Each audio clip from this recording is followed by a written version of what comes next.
The story begins with silence. Not the ordinary silence of a quiet room, but a silence so deep it feels alive. It is the hush that lingers in stone vaults buried beneath the streets of Rome, a silence broken only by the faint crackle of old candles and the rustle of dust settling on manuscripts that have not been touched for centuries. Walk those hidden corridors in your imagination. Miles of shelving that disappear into darkness, endless volumes bound in leather and vellum, each one a fragment of history preserved against the erosion of time. Somewhere within this labyrinth lies a legend, a book unlike any other, a book whispered about in shadows known only as the Book of Names. The Vatican Library, officially a treasury of the Church's knowledge, has for centuries been wrapped in myth. To some, it is no more than an archive, a meticulous collection of papal decrees and historical letters. But to others, it is a place of secrets, a vault of forbidden texts, relics of forgotten cults, even manuscripts said to hold prophecies too, dangerous for ordinary eyes. And of all these whispered treasures, one stands above theirest, the Book of Names. A manuscript said to contain every name ever given, past and present, and, most disturbingly, every name yet to be. Imagine a text that knows you before you take your first breath, and continues to speak your name long after your body is dust. What would such a book mean? What power could it hold?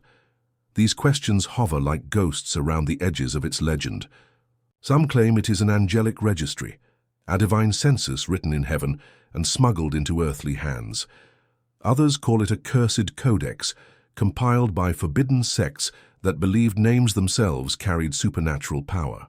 Still others whisper that it is no more than a myth, a story invented to explain the shadows within the archives. Yet even if it were only a myth, why has the story endured for centuries? Why does the world continue to speak of a book that no one has ever seen?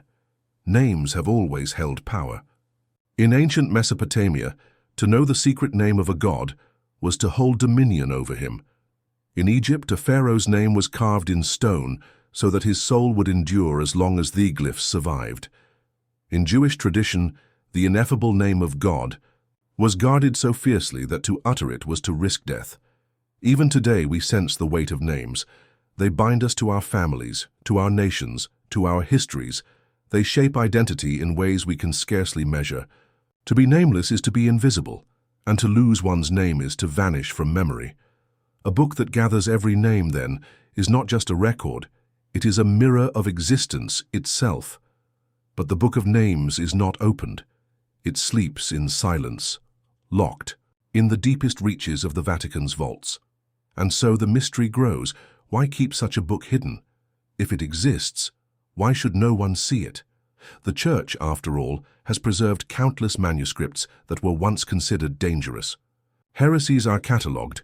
Gospels excluded from the canon remain on shelves for scholars to study. So why this?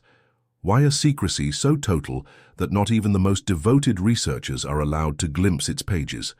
The answer, some suggest, lies in the danger of knowledge itself. For what would happen if the book were opened? If you turned its pages and found your name, followed perhaps by the day and hour of your death, would you live your life differently? Would you cling to each passing moment with gratitude or collapse under the weight of inevitability? Imagine finding the name of a loved one, knowing they had only days or months or years left. Imagine rulers reading the names of their successors, nations learning their destinies inscribed long before they were born. Such knowledge could not be contained. It would ripple outward like a stone cast into water, shattering faith, unraveling order, destroying the fragile illusion of freedom we hold so dear. And so the book is sealed. Not lost, not destroyed, but locked away. In its silence, it becomes more powerful than any words it might contain. Its very absence speaks louder than its presence could. We are left only with the questions, the shadows, the hints that drift through history. Perhaps it was glimpsed once by a medieval monk who left behind a cryptic note about the registry of souls. Perhaps a Renaissance scholar spoke of a manuscript that listed popes centuries before their election. Perhaps modern archivists smile politely when asked, never quite confirming, never quite denying. The truth is suspended in uncertainty, and in that uncertainty the legend thrives.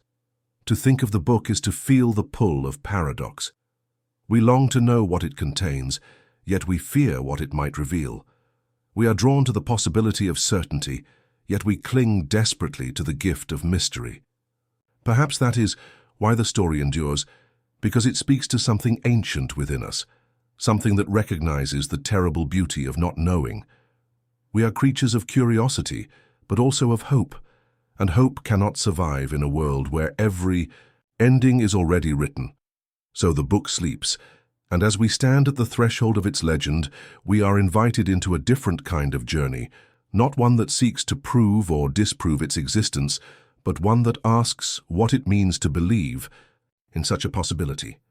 What does it tell us about the power we give to names, the weight we place on destiny, the longing we carry to pierce the veil of time?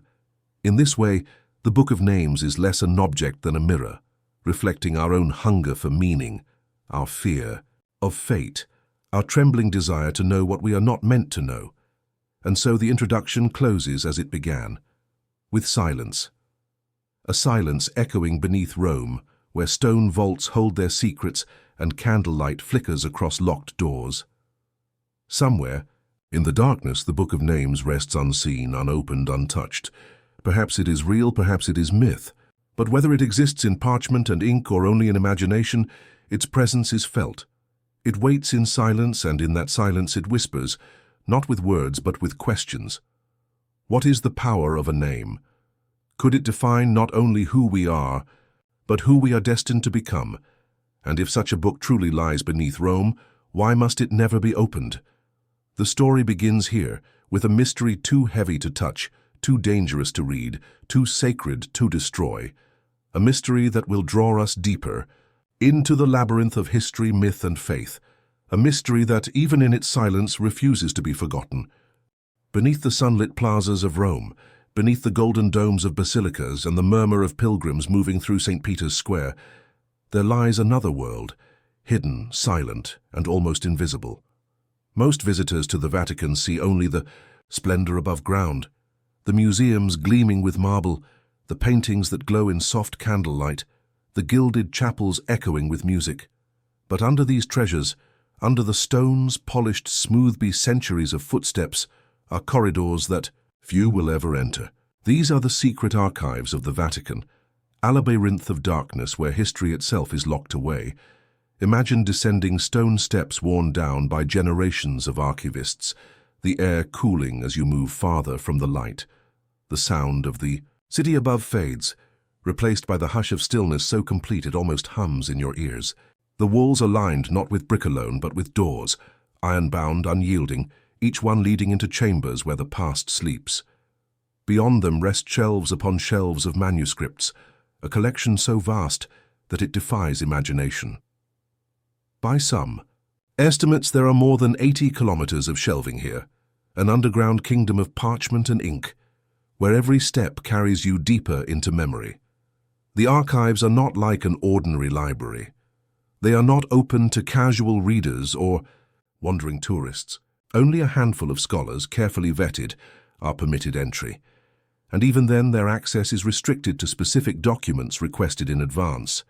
Guards, quiet and watchful, ensure that the rules are obeyed. The Vatican insists that this is not secrecy but necessity. With millions of manuscripts, many fragile and irreplaceable, control is the only way to preserve them. And yet, the limits placed on entry only fuel the sense of mystery. For what else lies hidden in these vaults? What is kept beyond the reach of even the most trusted historians? Here, history is more than words on paper. It is an atmosphere. Walk the aisles and you can almost hear the voices of centuries past.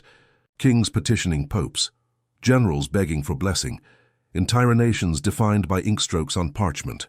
Papal decrees that shaped the world rest here in careful bundles, their seals still intact, their Latin script still sharp.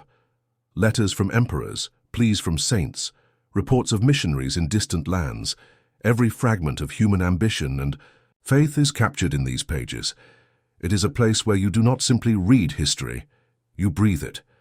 And yet among these records of treaties and wars, of dogmas and decrees, whispers suggest that there is more. Beyond the catalogued shelves are Vaults that do not appear on maps, doors that open only to the highest authorities. These are said to contain writings deemed too dangerous to be read, lost gospels that never reached the canon, grimoires that speak of forbidden rituals, fragments of prophecy that no one dares to interpret. Whether such stories are true cannot be proven, but they cling to the archives like cobwebs to stone.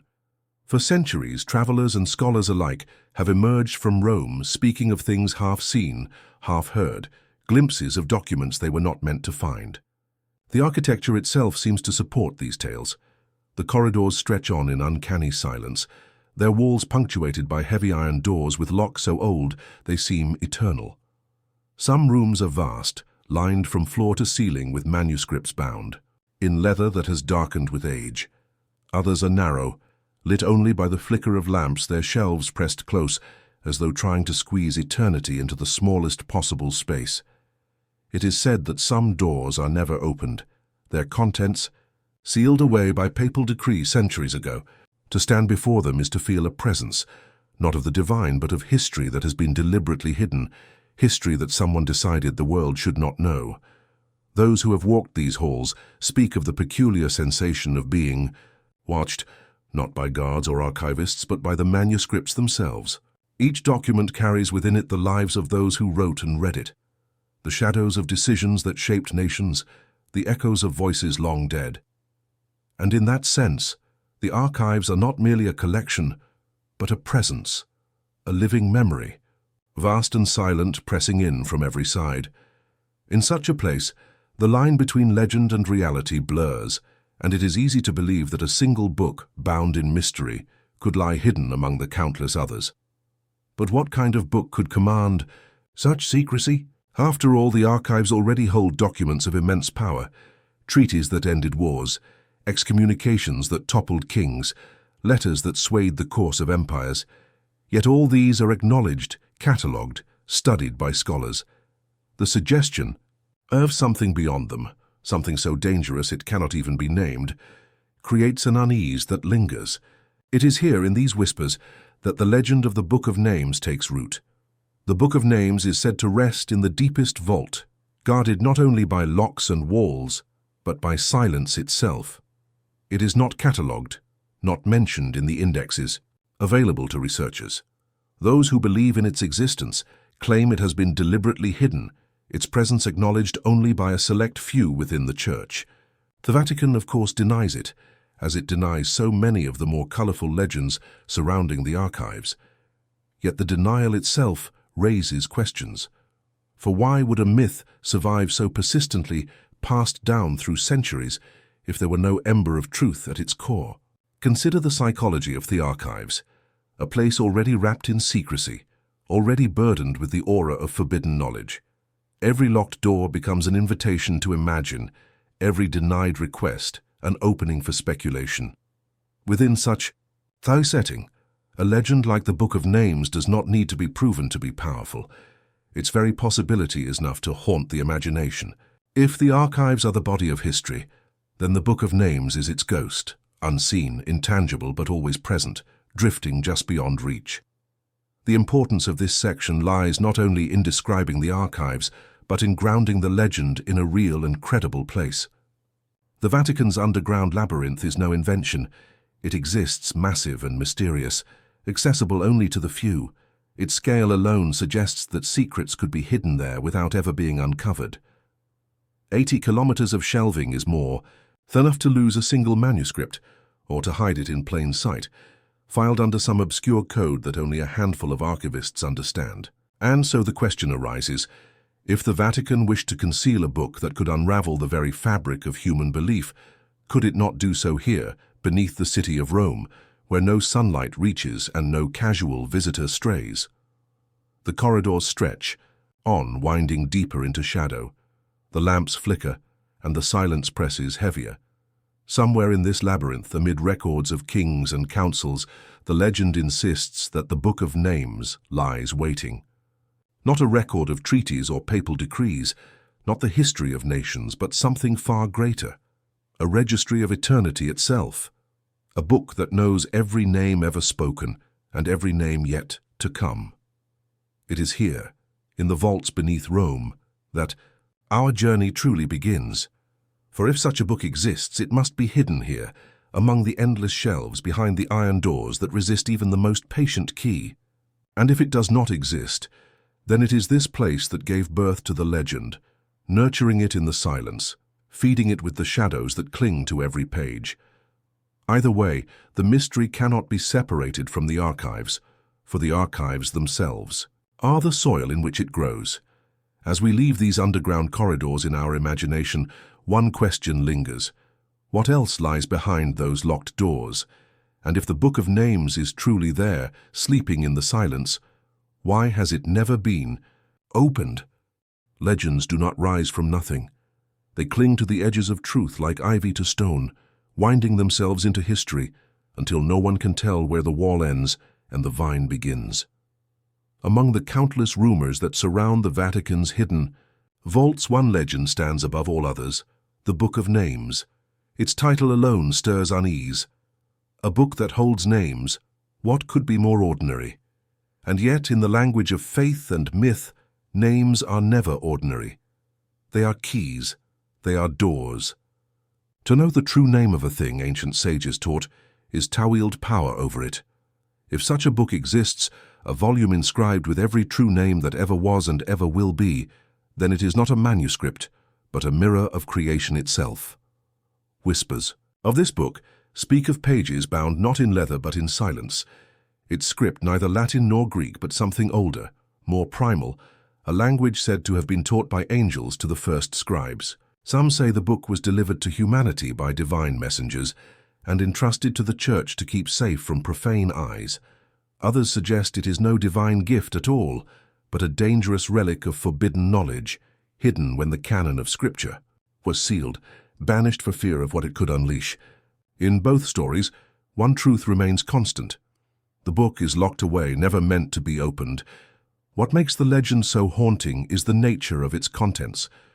Ordinary books tell of lives past, chronicles of kings or commoners whose fates are already sealed.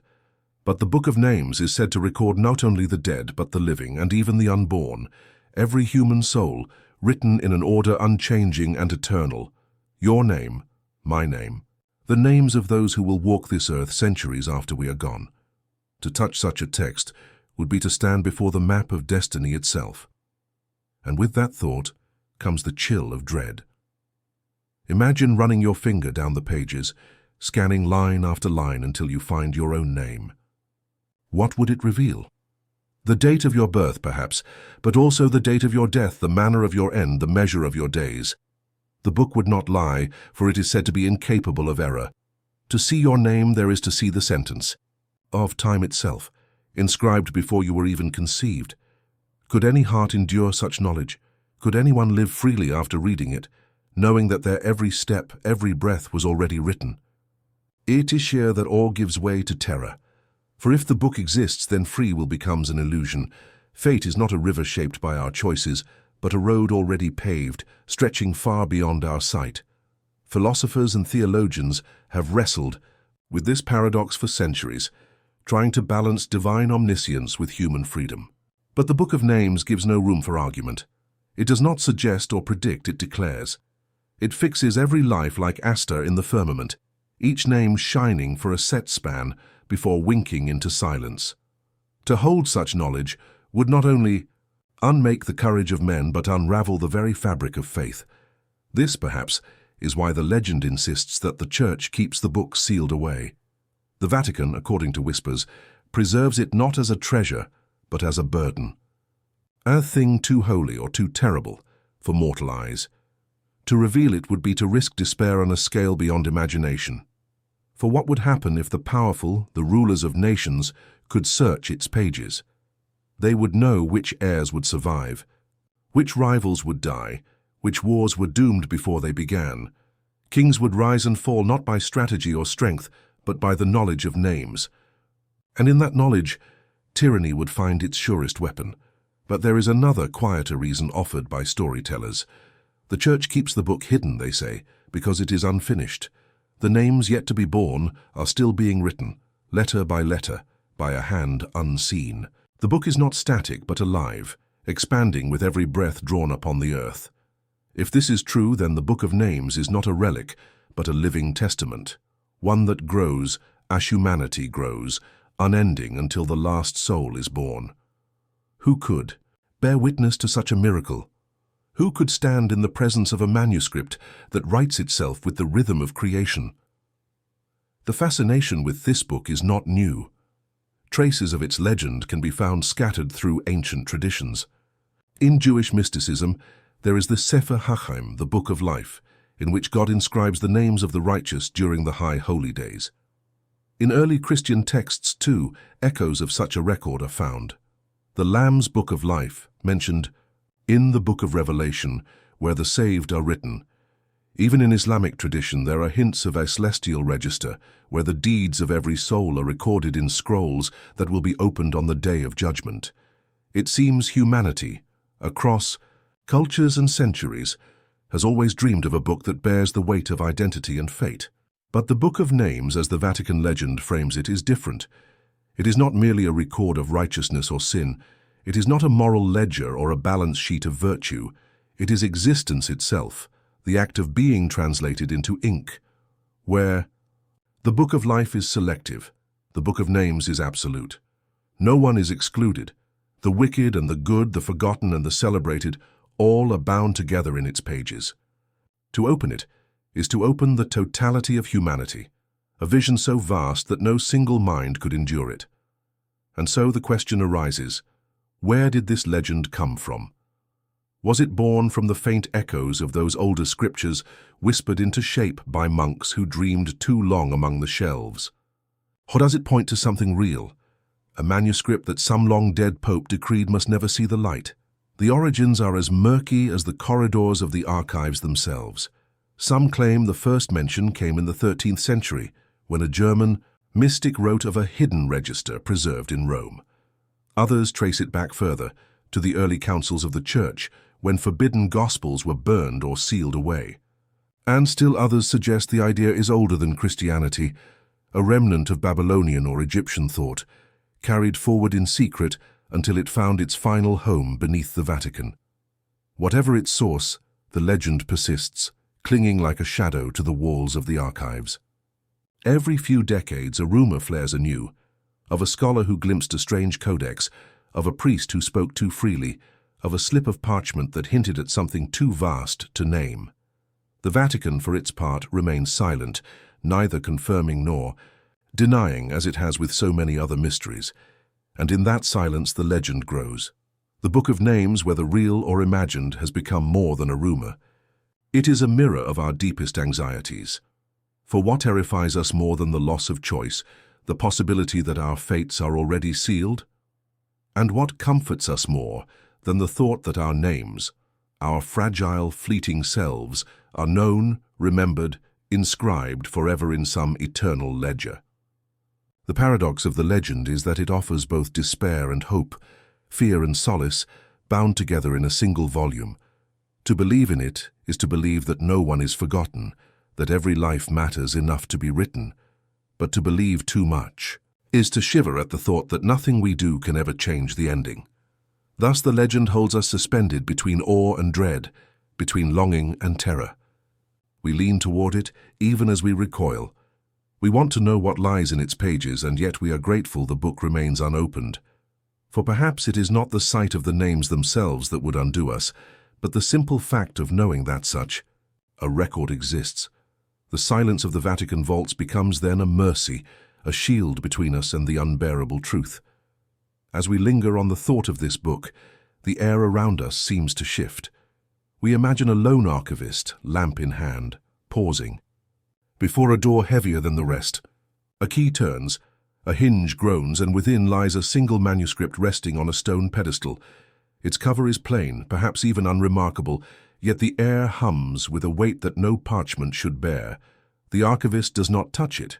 He only bows his head, extinguishes the lamp, and closes the door once more. The book remains in silence, waiting, its pages breathing with the rhythm of time.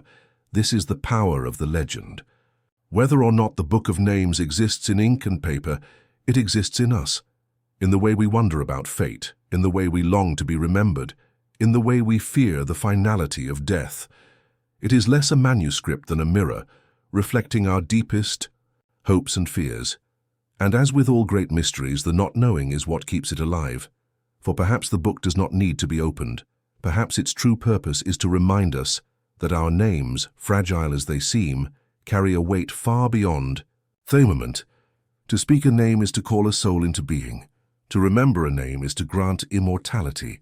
The Book of Names, whether it rests beneath Rome or only in our imagination, is the story of humanity itself, an endless litany of lives, each one a spark against the dark. And so the whispers continue. Somewhere in the vaults of the Vatican, amid the dust and shadows, there is said to rest a manuscript unlike any other. A book that knows you before you are born and remembers you after you are gone. A book that holds the secret every soul longs to know and yet dreads to learn. The Book of Names. Long before Rome rose upon its 7 hills, before the keys of St. Peter rattled in the lock of eternity, there were older empires, empires built of clay, sun, and memory. Beneath the skies of Mesopotamia, where the Tigris and Euphrates carved their silver paths across deserts, people believed the world itself was spoken into being. Words had weight, syllables were sparks of creation, and names above all, were threads binding the mortal to the divine. To utter a name was to call something into presence, to shape it, to hold it, and to know a name fully in its secret and sacred form was to wield power over what it belonged to. In Babylon, scribes bent over tablets, pressing wedges of cuneiform into wet clay. Kings would inscribe their names not merely as markers of ownership, but as anchors in eternity. A king forgotten was a king erased, but a name pressed into clay and fired in the kilns of time could outlive empires. The ancients believed that a name carried more than memory. It carried a spark of being. To strike it from record was to commit a second death, one perhaps more final than the fall of the body. Thus, rulers obsessed over their names, invoking them in prayers, weaving them into rituals, ensuring that they would be remembered beneath the stars forever. But the Babylonians did not merely guard their own names, they feared and venerated the hidden names of the gods.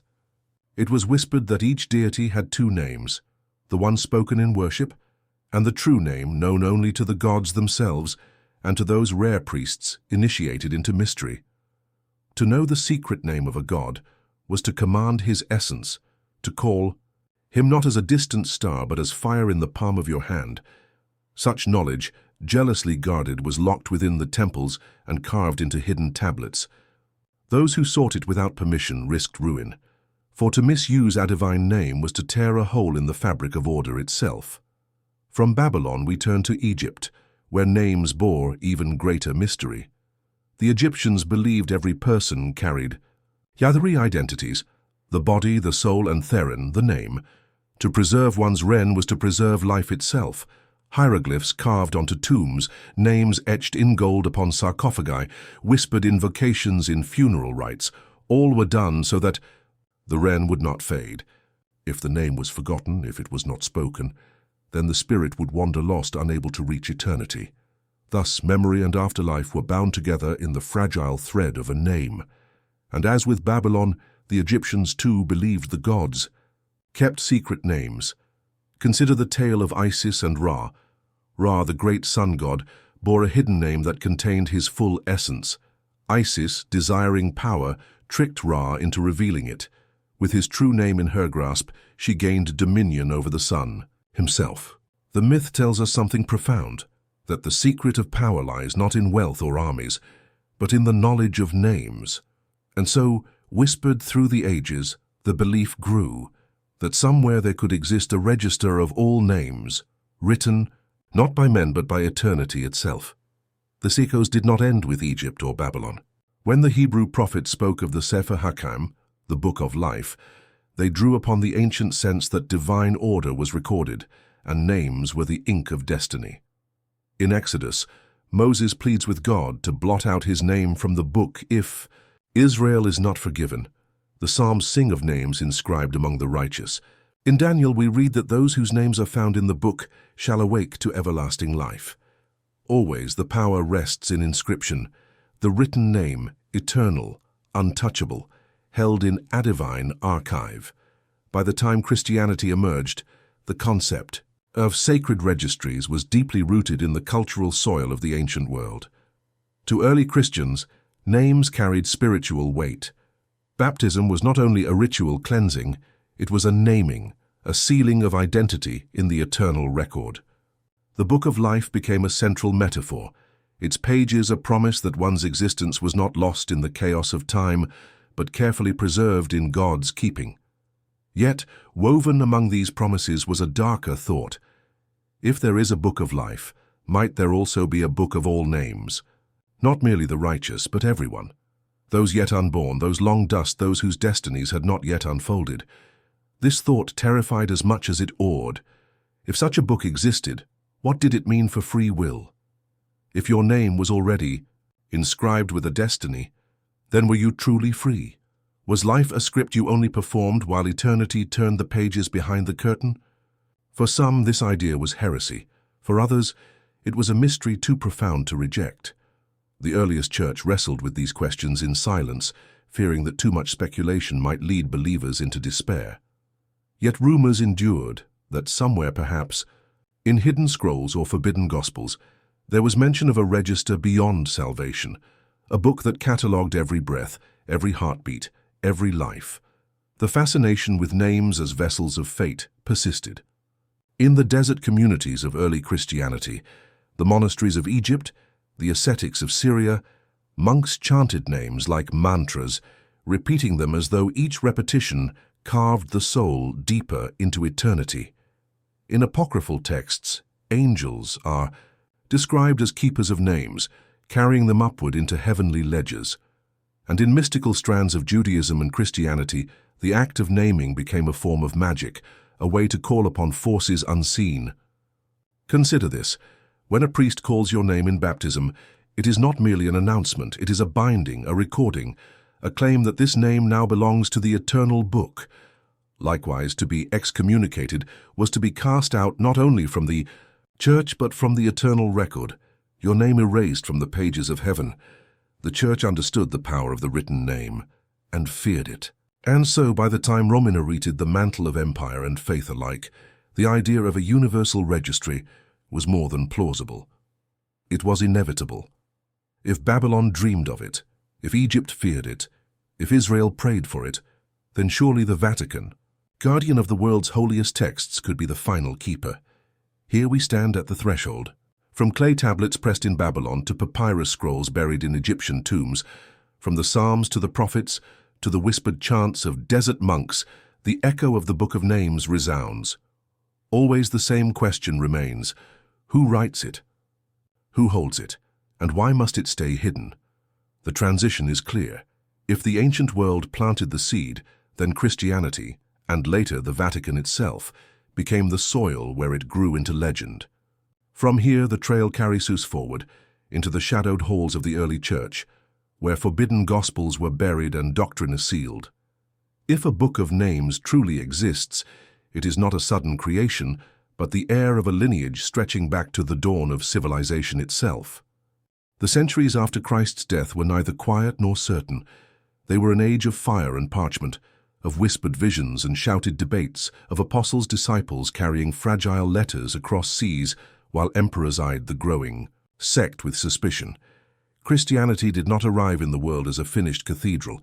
It was a tent in the wilderness, hammered together from faith, fear, and the conviction that God had spoken in human flesh. But within that tent, voices multiplied. Some spoke of mysteries revealed in secret, of knowledge hidden from the crowds, of gospels not read in public but passed from hand to hand in the candlelit rooms of seekers. Others warned against these voices, declaring them serpents in the garden, twisting truth into poison. The tension grew until it shaped the very identity of the faith, what to preserve and what to destroy. It was within this atmosphere of conflict and revelation that the idea of dangerous books first took root. The Gospels of Matthew, Mark, Luke, and John had begun to crystallize into authority, but around them swirled dozens, perhaps hundreds, of other writings. Some bore familiar names: the Gospel of Thomas, the Gospel of Mary, the Gospel of Judas. Others carried titles more enigmatic: the Secret Book of John, the Pistis Sophia, the Acts of Peter. To some believers, these writings were treasures, windows into mysteries of Christ's teachings too profound for the masses. To others, they were snares, texts that undermined the authority of bishops, twisted the words of apostles, and replaced faith with secret knowledge.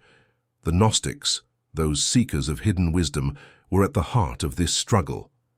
They spoke of a Christ who revealed truths in private, of a universe layered with emanations and rulers, of sparks of divinity trapped in human flesh awaiting liberation.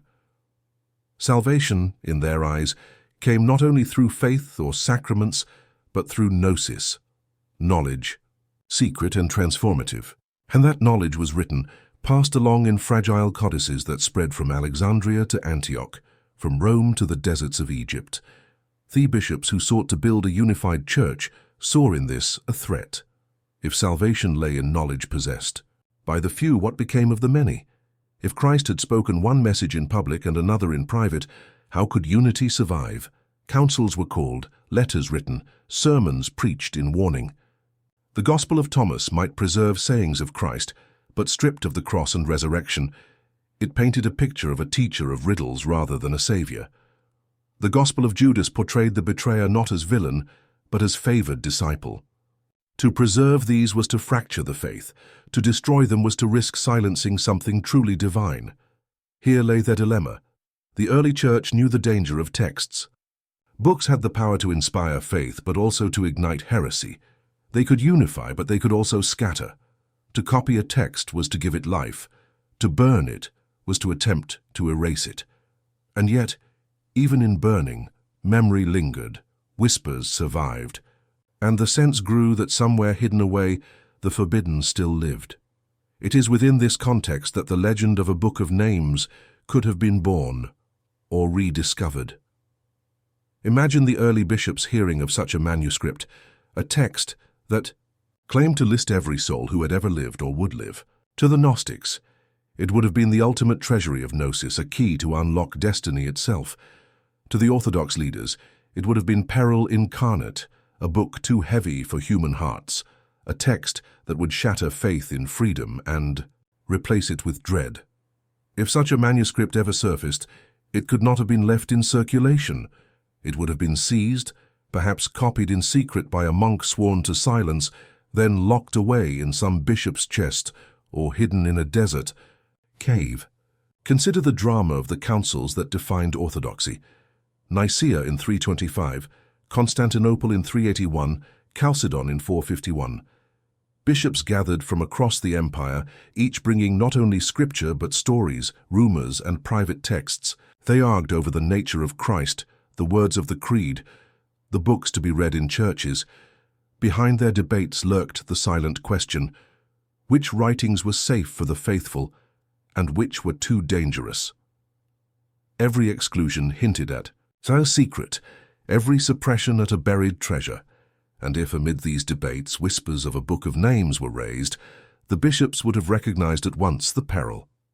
For if it were true, if such a book listed every soul from Adam to the last child of time, then the freedom of humanity would collapse into predestination, and the authority of bishops would crumble before the terror of divine script. Thus, the early church became not only a community of faith, but a guardian of secrets. The act of canonizing Scripture, selecting the 27 books of the New Testament, was as much about silencing as it was about speaking. For every text included, many were excluded, hidden, or destroyed.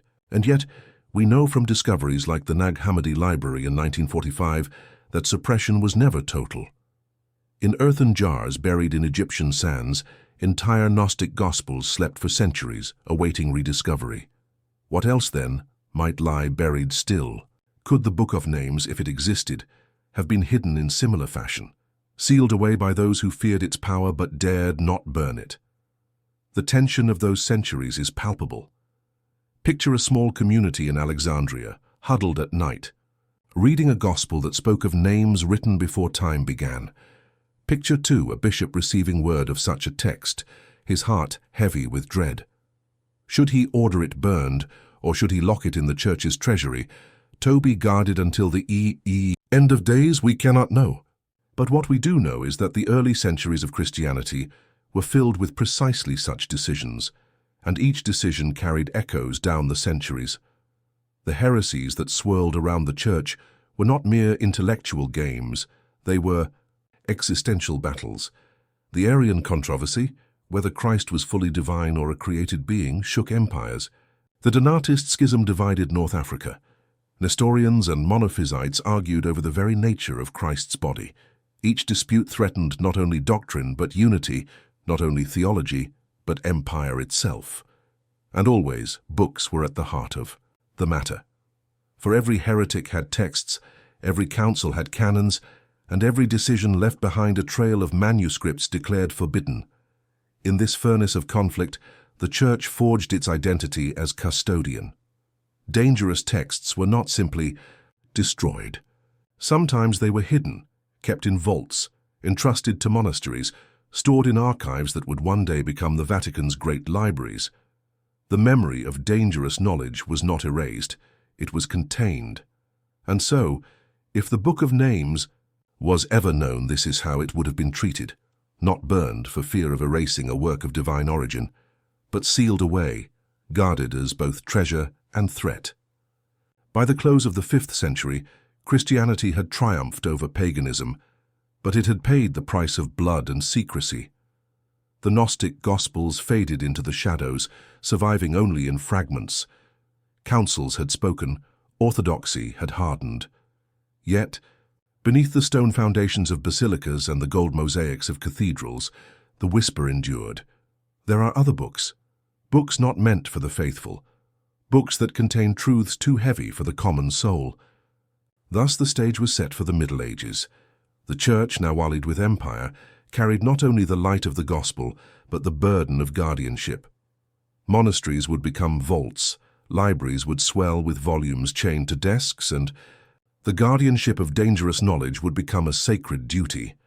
In the shadows of these early centuries, one can almost glimpse the faint outline of the Book of Names, a manuscript too extraordinary to destroy, too perilous to reveal, carried forward, like a spark hidden under ashes, waiting for the right moment to flare again. The medieval world was a world of silence and echo, of stone cloisters that held secrets as securely as they held prayers. To step into a monastery at night was to enter a different universe, the air heavy with incense, the drone of Gregorian chant, rising like a spell, and the scratch of quills across parchment as monks labored by candlelight. Here in these quiet halls, Europe's memory was preserved, and yet, memory was not all that lingered. Alongside Holy Scripture and the lives of saints, other texts crept into the scriptoria, texts older, stranger, and far more dangerous. They were copied in silence, bound in secrecy, and sometimes hidden as soon as they were written. The Middle Ages were not only the age of faith, but also of shadows, where curiosity pressed against the limits of obedience and whispers of forbidden. Books passed from one cloister to the next. The fascination with hidden knowledge seemed almost irresistible. The ancient world had left behind fragments, Babylonian incantations, Egyptian hieroglyphs, fragments of Greek magical papyri. These fragments, translated and recopied, entered Europe not through open channels but through merchants, travelers, and scholars who carried more than spices along their routes. From Byzantium, from Moorish Spain, from the deserts of Egypt, knowledge seeped into Christian Europe like water through cracks in stone. Some of it was medicine, astronomy, mathematics, but some of it promised more. Names of angels and demons, words that could bend fate, rituals that blurred the line between prayer and spell. Grimoires, the little books of magic, began to circulate in whispered secrecy. No one admitted to owning them, yet everyone seemed to know of them. They claimed to contain the true names of angels, sigils of power, conjurations that could summon spirits to one's aid.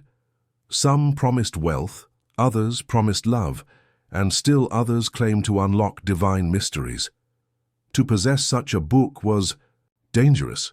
To be caught with one could bring accusations of heresy, even death, and yet the hunger for forbidden words never faded. The very act of writing seemed to carry a sacred risk, as if every letter copied in candlelight could tilt the soul toward salvation or damnation. Monks, the official guardians of Scripture, became the secret transmitters of shadow.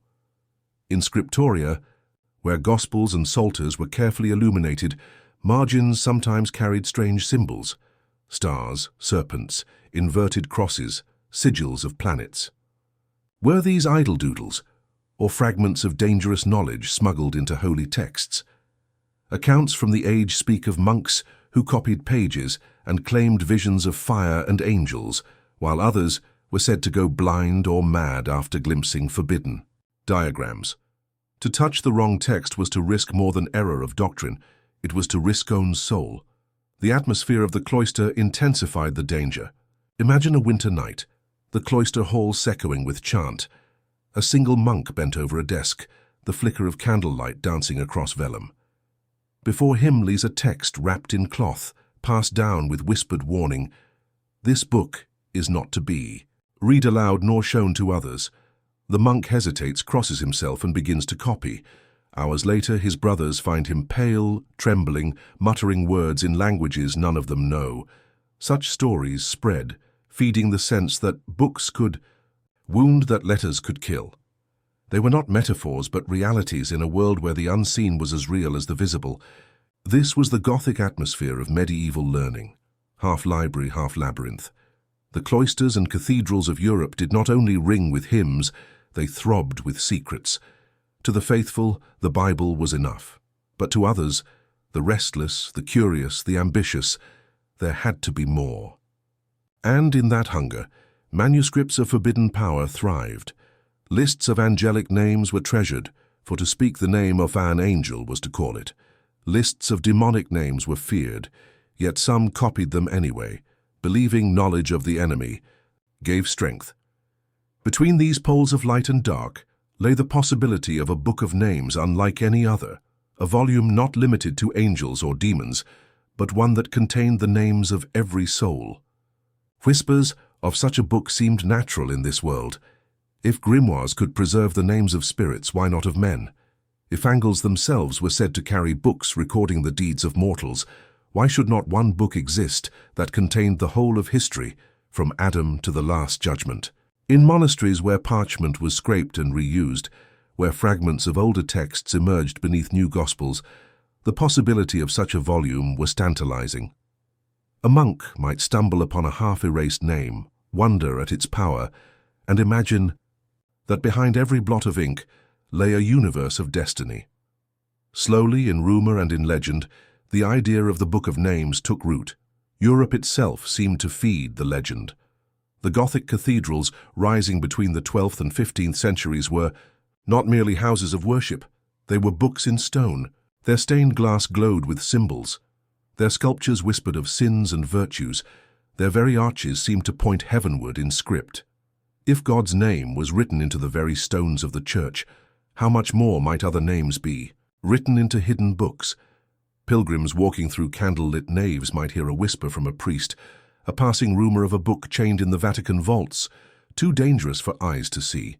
In an age where faith and fear were inseparable, the thought carried a chilling plausibility. At the same time, heresies and inquisitions multiplied. The Cathars of southern France, accused of dualism, were said to possess secret books. The Templars, crushed under accusations of idolatry, were rumored to have carried libraries of forbidden knowledge. The Inquisition itself became a machine for sifting texts, deciding which could be read and which burned. And always, the logic was the same. Some books were safe, others dangerous. Some carried salvation, others destruction. Yet the more the Church condemned, the more fascination grew. For if a book was dangerous enough to burn, did that not mean it contained power? Medieval manuscripts carried this paradox into their very bodies. They were chained to desks in libraries, locked in armaria, guarded as though they were living beings. To open them was to release something potent. And when whispers spread of manuscripts veiled in cloth, sealed in chests, kept in hidden rooms of abbeys, it was easy for the imagination to supply their titles: the Book of Shadows, the Book of Death, the Book of Names. Even if no such volume ever appeared in public, Its absence only made it more real. Legends crystallized around monks who encountered it. In one tale, a scribe in Germany was said to have stumbled upon a manuscript that bore no title. He opened it and found his own name written within, followed by the date of his death. Terrified, he shut it, bound it, and fled the monastery. But the book was gone when others searched for it as though it had never existed. In another tale, an abbot in Spain received a manuscript said to come from the East.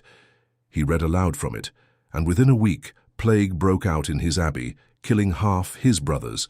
The survivors buried the book beneath the altar, never to speak of it again. These stories were not found in chronicles, but in whispers, in taverns, in the half-remembered sermons of wandering friars. Yet they carried weight. For in the Middle Ages, to imagine a book was to give it power, and to name it was to risk summoning it. Thus, the medieval imagination built a chamber of shadows around the very concept of forbidden writing. Books became alive, dangerous, capable of transforming the soul. And if somewhere, in a vault beneath Rome or a forgotten monastery in the Alps, the Book of Names did exist, the Middle Ages were the time when it would have been most at home, guarded in fear, veiled in cloth, its very presence both a temptation and a curse. By the 13th century, the Vatican itself began to centralize this guardianship. The papal curia collected manuscripts, not only theological but also historical, mystical, even magical. Some were condemned, others studied, still others hidden. Rome became not only the spiritual heart of Christendom, but the vault of its memory, a memory too vast to be trusted to open shelves. What was safe was proclaimed, what was dangerous was locked away, and always, behind the locked doors, imagination conjured the presence of texts too perilous for eyes of the living. The Middle Ages, then, were not merely an era of faith, but an era of shadows. In their cloisters and cathedrals, monks copied both the sacred and the strange. Grimoires whispered of angelic alphabets, curses, and hidden powers. Legends told of books that blinded, books that killed, books that revealed destiny. The Gothic imagination breathed life into these tales until the very idea of a forbidden book became as real as the books themselves. And in this twilight of faith and fear, the Book of Names, whether real or imagined, belonged perfectly. Another volume chained in, silence known only by rumor, guarded by the same church that proclaimed itself defender of the truth. The transition is clear. As Europe grew, as universities formed and knowledge multiplied, the Vatican's role shifted from preacher to guardian, from proclaiming faith to locking away dangerous texts. The Book of Names, if it survived, would by now be sealed within its vaults, passed from one keeper to the next, veiled in secrecy. And so the Middle Ages end not in silence but in the whisper of turning pages, the rustle of parchment hidden in the dark, waiting for the day when someone, somewhere, dares to open the forbidden book once more. Beneath the gilded domes and marble grandeur of Rome, past the basilicas where pilgrims gather, and the frescoes where saints float in painted eternity, lies another world altogether, a world of shadows, locks, and silence.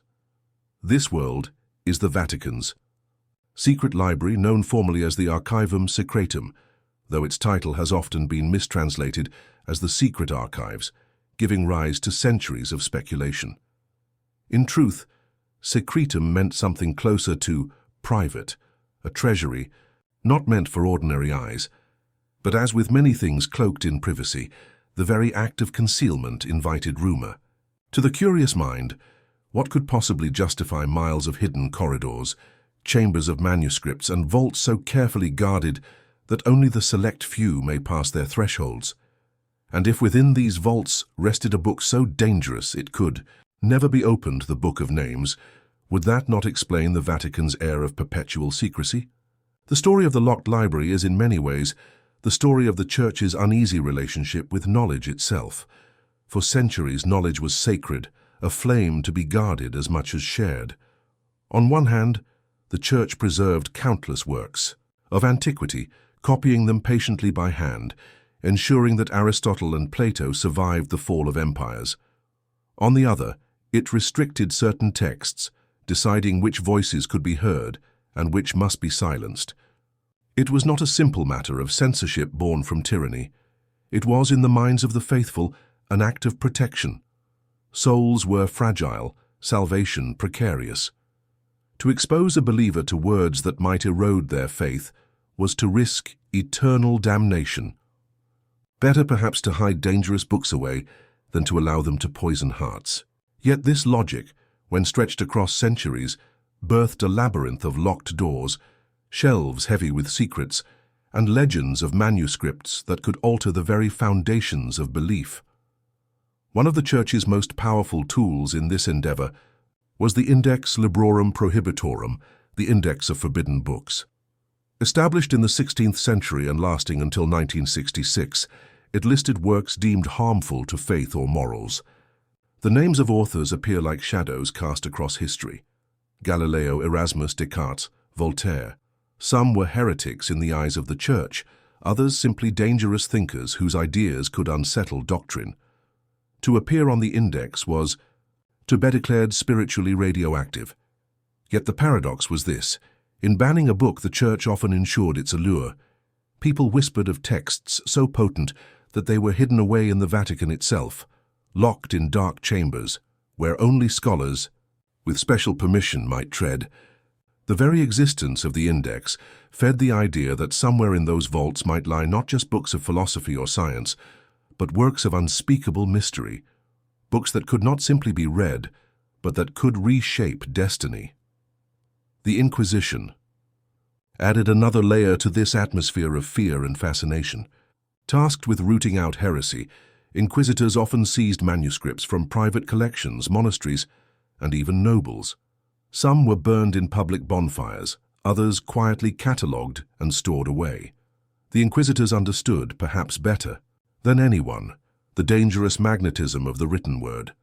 A heretical preacher might convince a village, but a manuscript could travel across kingdoms, igniting rebellion after rebellion. And so, texts were hunted like fugitives, tracked, confiscated, and sometimes absorbed into the Church's own hidden libraries. It is easy to imagine, then, that if the Book of Names ever surfaced, if a fragment of its legend was whispered among monks or mystics, the Inquisition would have acted swiftly, seizing it, silencing its trail, and locking it deep in the Vatican's vaults.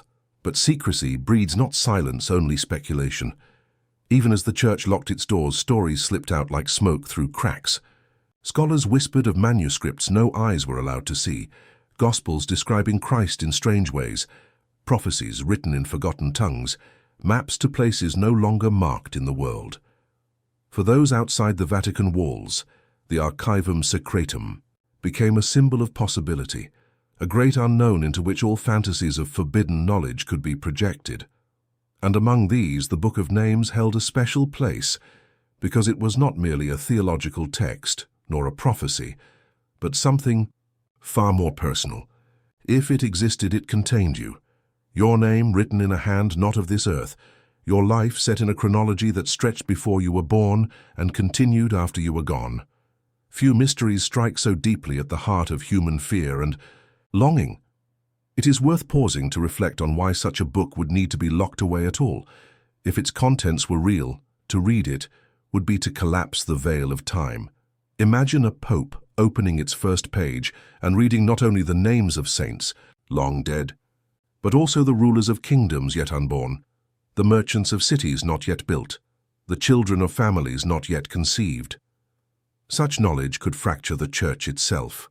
Who would kneel to pray if their end was already written, immutable? Who would obey authority if they saw their rulers destined to fall within years? Who would dare believe in the freedom of choice if destiny lay already inscribed? The very foundation of human will, faith, sin, repentance, redemption, would be undone. No wonder, then, that if the Book of Names rests in the Vatican, it would be buried in its deepest vaults, sealed not just by locks of iron, but by thessalants of centuries. Yet history teaches us that no wall is perfect, no lock unbreakable.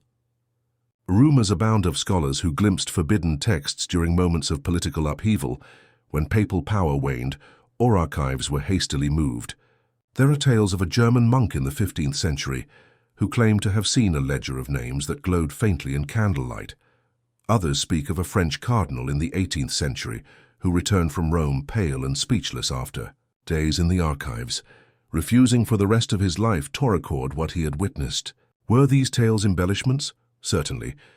And yet such stories linger because they answer something deep within us, the fear that there exists a knowledge too immense, too final, for human eyes to bear. The locked library is, in itself, a metaphor for the balance between curiosity and caution. Humanity has always sought knowledge, often at great cost. We split atoms and the world trembled with the fire of Hiroshima. We mapped the genome and immediately began to wonder how to rewrite life itself. Knowledge once found cannot be unfound. The Church, in its centuries of secrecy, seemed to grasp this truth before modern science ever did. Some books are not meant to be read, or at least not meant to be read by everyone. Whether out of fear for souls, fear for order, or fear of destiny itself, the Vatican guarded its shelves as if they were as dangerous as any weapon. And so we are left with the paradox of the locked library. It is both real and symbolic. Real in the sense of its corridors, its millions of manuscripts, its very existence beneath Rome.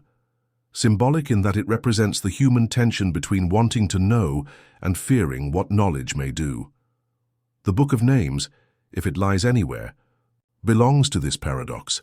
It is the ultimate forbidden text, not because it denies faith, but because it reveals too much. It is not a book of lies, but of truth so absolute it could shatter the delicate structures upon which belief, freedom, and hope depend. As we leave this section of our journey, thereon doors of the Vatican's vaults close softly behind us. The air above feels lighter, freer, but the imagination lingers below, wondering what sits in the dark. Were we to walk those halls, would we feel the weight of millions of voices sealed in parchment? Would we sense the presence of names that are not yet born, waiting insolence to be read? Perhaps we are safer not knowing. Perhaps the book sleeps in its vault because humanity is not ready for what it says. Yet still the question presses forward. If it is there, hidden in the locked library, who among us has ever truly seen it? And what price did they pay for looking? From here our path moves outward, away from the stone vaults and their guards into the world of whispers and testimonies. For though the Vatican keeps its silence, stories of the forbidden book echo across centuries, half-forgotten accounts of those who dared to peek behind the curtain, who claimed to glimpse the impossible. The locked library keeps its doors closed, but the human tongue does not. And so we step forward into the realm of rumor, of sight and half-sight, where the next veil will be lifted. Not by the Vatican's permission, but by the words of those who swore they'd seen the Book of Names with their own eyes. It was in the age of rediscovery, when Europe stirred awake from its long medieval slumber, that whispers of the Book of Names returned with startling force. The Renaissance had opened vaults of knowledge thought forever sealed. Ancient texts from Greece, Rome, and the East flowed into the libraries of Florence, Venice, and Rome itself. Scholars with ink-stained fingers and eyes alight with hunger searched for what had been hidden, copying old manuscripts, translating forgotten treatises, and piecing together fragments of civilizations that had once spoken boldly of God's fates and names. And amid this fever of recovery, some began to hear rumors of a codex in the heart of the Vatican, a book written not by mortal hands, but inscribed by powers beyond comprehension. The Book of Names, they said, was more than a ledger. To some, it was a mirror of the universe itself, a binding of destiny, a chronicle where the living and the unborn stood side by side. To others it was a dangerous oracle, for to know your name upon its page was to glimpse both the hour of your birth and the shadow of your end. In an age when knowledge was power, when men risked the pyre for ideas that challenged the church, the eye, temptation to see this forbidden book became too great for some. The first stories tell of humanists in Rome who whispered about a sealed vault beneath the apostolic palace. These were men who had read Aristotle and Plotinus, who spoke freely of the soul's mysteries in hidden academies. One such figure was said to be Giovanni Nanni of Viterbo, a scholar notorious for blurring truth and invention. Though most of his claims were discredited, rumors clung to him like shadows, that he had once seen a codex in the Vatican that contained no theology, no philosophy, but only names. His students described his later writings as strange lists, endless pages of syllables, words without context, lines that seemed to tumble endlessly as if imitating some deeper order he had once glimpsed but could not reproduce. Others followed. The Renaissance made Rome a magnet for scholars, mystics and charlatans alike. Cornelius Agrippa, the German occultist, wrote of a book sealed by God's own angels, kept in Rome under triple locks. Though Agrippa never admitted to seeing it, his writings on the power of names, names of angels, demons and cosmic forces, hint at a man circling an idea too dangerous to name directly. His disciples whispered that he had corresponded with a mysterious librarian in Rome who allowed him a fleeting glimpse of forbidden parchment. Whether such a meeting ever happened cannot be proven, yet the rumor clung like ivy. Agrippa died in poverty, mocked as a fraud, but his reputation as one who knew too much never left him. The 16th and 17th centuries grew darker still. The Inquisition tightened its grip, yet paradoxically, the hunger for forbidden texts grew. Scholars who once sought wisdom in Plato or Hermes Trismegistus now sought whispers of the ineffable, the books that even the Church feared. Among them was Athanasius Kircher, the Jesuit polymath of the 17th century, who explored Egyptian hieroglyphs, volcanoes, and ancient languages with equal fervor. Kircher was granted unusual access to the Vatican archives. He boasted of manuscripts no other man had seen, and in one obscure letter he hinted at a register that contains the fabric of generations. His words are vague, deliberately so, as if veiled beneath metaphor, but later biographers insisted Kircher had stumbled upon something that disturbed even his boundless curiosity. In his final years, his writings grew increasingly esoteric, filled with cryptic diagrams of cosmic wheels and endless lists of names, biblical, angelic, and otherwise. Not all scholars survived their encounters intact. Tommaso Campanella, a Dominican, friar and philosopher, spent decades imprisoned for heresy. Some said his true crime was not merely political rebellion, but that he had asked dangerous questions of certain books. In his cell, he scribbled fragments of prophecy, declaring that the names of men were already woven into the stars. He spoke of Rome guarding a record too great for common eyes, a book that sings every name from Adam until the last day. To some, these words were poetry. To others, they were fragments of a confession, evidence that he had once touched, or at least believed he had touched, the edge of the forbidden codex. There were stranger cases still, men who went mad.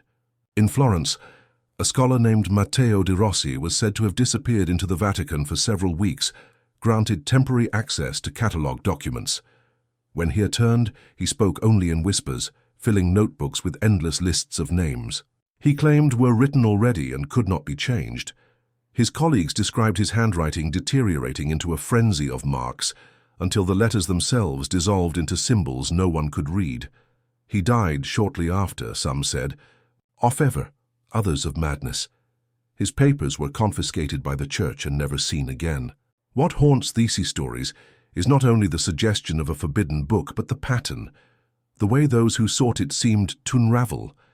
Some ended in disgrace, others in prison, still others in early graves. Even when no evidence survives, legends insist that the pursuit of the Book of Names carried a price, as though the very act of trying to pierce its secrecy drew misfortune upon the seeker. Yet still the pursuit continued. In the Enlightenment, when rationalism reigned, even skeptics found themselves fascinated. French encyclopedists scoffed at the idea of angelic registries, yet they could not resist recording rumors of a papal codex that contained all baptisms before they were performed. Voltaire, with his biting irony, mocked the Vatican for hiding a ledger of souls written by God's accountant, though one suspects he relished the very thought of such a mystery existing, for it mocked the rational order he otherwise championed. And so the legend evolved, reshaped by each age. The Romantic poets of the 19th century revived it in verse, describing the Book of Names as a fatal text that lured dreamers to their doom. Mystics in London and Paris whispered of Rosicrucians, who had stolen fragments from Rome, though none could ever produce them. Theosophists claimed it was not a literal book at all, but a mystical record, what they called the Akashic Chronicle, which only the Vatican knew how to access. And in every retelling, scholars appear like moths drawn to the flame, risking ruin, for a glimpse of eternity. But what was it that destroyed them? Was it the madness of staring at an infinite registry, seeing name after name until the mind dissolved in repetition? Was it the unbearable burden of reading one's own fate, written in ink that could not be erased?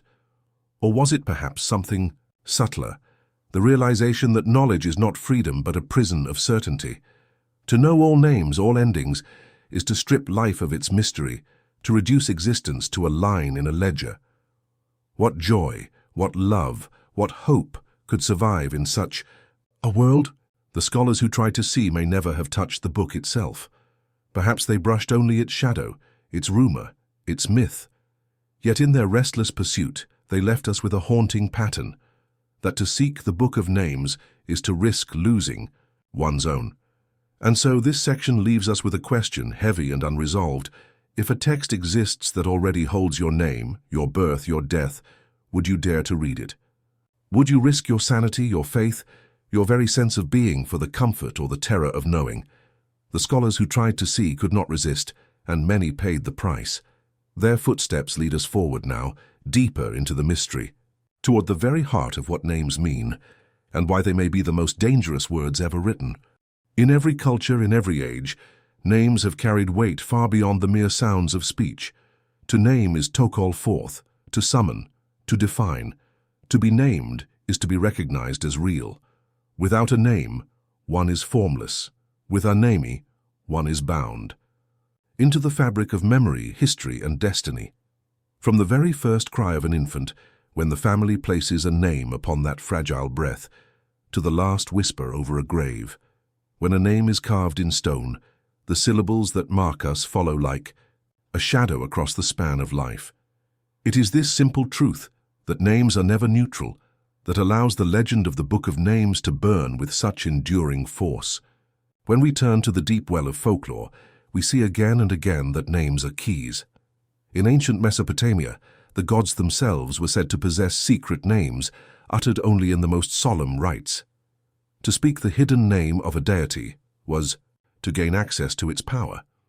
Egyptian priests guarded the Ren, the true name of both gods and men, as if it were the very essence of the soul. A pharaoh's cartouche was not merely decoration, it was protection, a spell to shield his true name from those who might twist it. In Jewish mysticism, the unspeakable name of God was considered too powerful for mortal lips. To misuse it was to risk death. In each of these traditions, a name is not an ornament but a weapon, not a label but a lock. The tales of Europe echo the same motif. Children learn the story of Rumpelstiltskin, the imp who could be defeated only if his name was spoken aloud. In Celtic folklore, to know the true name of a fairy or spirit was to hold mastery over it, to compel obedience. The Norse sagas tell of runes inscribed with names, granting the bearer influence over storms, wounds, or even the dead. And in countless witch trials across Europe, the accused were pressed to reveal the names of their supposed familiars, for it was believed that to speak those names aloud was to break their enchantment. Folklore does not invent these patterns by accident. It preserves the instinctive recognition that names do not simply describe reality, they participate in it, but this is not confined to ancient superstition. In the modern world, names still shape the architecture of our lives, though we rarely pause to notice. Consider the rituals of baptism. In the Christian tradition, the infant is named before the altar, water poured across the brow as the priest declares, "I baptize thee in the name of the Father, and of the Son, and of the Holy Spirit." Here the act of naming is inseparable from belonging. The child is drawn into the community not merely by presence but by name. Likewise in Islam, the newborn's adhan, the call to prayer, carries the chosen name whispered into the ear, binding identity with devotion. In countless other traditions, from Hindu Namkaran ceremonies to African naming feasts, the conferring of a name is never a casual decision. It is initiation, anchoring a fragile life within the web of kinship, culture, and destiny. Names, also, define the borders of exclusion. Exorcism rites across cultures are saturated with the demand to name the spirit. Without the name, the demon cannot be expelled. To identify is to weaken, to utter is to command. This logic, ancient as fire, lingers even in our modern courts and bureaucracies. To name the guilty is to claim authority over their fate. To place a name on a blacklist or a register is to banish that person from society. Whether spirit or citizen, what is unnamed escapes control, but what is named is bound. Psychology adds another dimension. Modern studies suggest that names shape our sense of self more profoundly than we imagine. Children respond to their names before they understand language. Adults har their names across a crowded room with uncanny acuity, as if the sound cuts through all other noise. Some researchers propose that names subtly influence destiny, the so-called implicit egotism effect, where people are drawn toward careers or places resembling their names. Dennis becoming a dentist, Lawrence moving to Lawrenceville. Even if the statistics are debated, the intuition remains. Our names are mirrors we cannot escape. We grow into them, resist them, or redefine them, but they remain the first words by which the world knows us. And so the Book of Names, if it exists, is not a trivial catalogue. It would be the ultimate archive of identity. Imagine a text that does not merely list syllables, but inscribes the essence of each life, the hidden core of how are bound in writing. To open such a book would be to encounter a library of destinies. Every page would speak of belonging and banishment, of births and deaths, of powers invoked and powers restrained. It would be in its way the most dangerous document ever conceived. Philosophers have long recognized the peril of such knowledge. Plato warned that names hold a natural correctness, a hidden truth beneath their sound. Augustine spoke of baptismal names as seals upon the soul. Modern thinkers like Wittgenstein hinted that to understand the limits of language is to understand the limits of the world itself. And beyond philosophy, literature continues to echo the same caution. Ursula K. Le Guin, drawing on older myth, wrote of wizards whose power lay in the learning of true names. J.R.R. Tolkien, scholar of language, embedded the idea into his Middle-earth. To name the ring was to recognize its dominion. These are not coincidences. They are signs of how deeply the theme of names has sunk into human imagination. Yet there is another possibility, darker still. What if the Book of Names does not simply record? What if it determines? Here lies the true terror, for a record can be ignored or denied or hidden. But a book that writes reality itself, a book in which your name is not only inscribed but fixed, your fate not only foretold but created, such a book would collapse the fragile boundary between destiny and freedom. To read your name, there would not be revelation but imprisonment. Think of the implications. If the book names you as one who will die young, could you resist it? If it names you as a tyrant, could you escape that path? Or worse still, what if it contains names not yet spoken into the world, children unborn, lives yet unimagined, and by reading them, one brings them into existence? To hold the book would be to hold the loom of time itself. This is why the scholars of the Renaissance trembled, why mystics whispered, why the Vatican might have locked such a text beyond all reach. The danger is not in the names we know, but in the power of names we are not meant to know.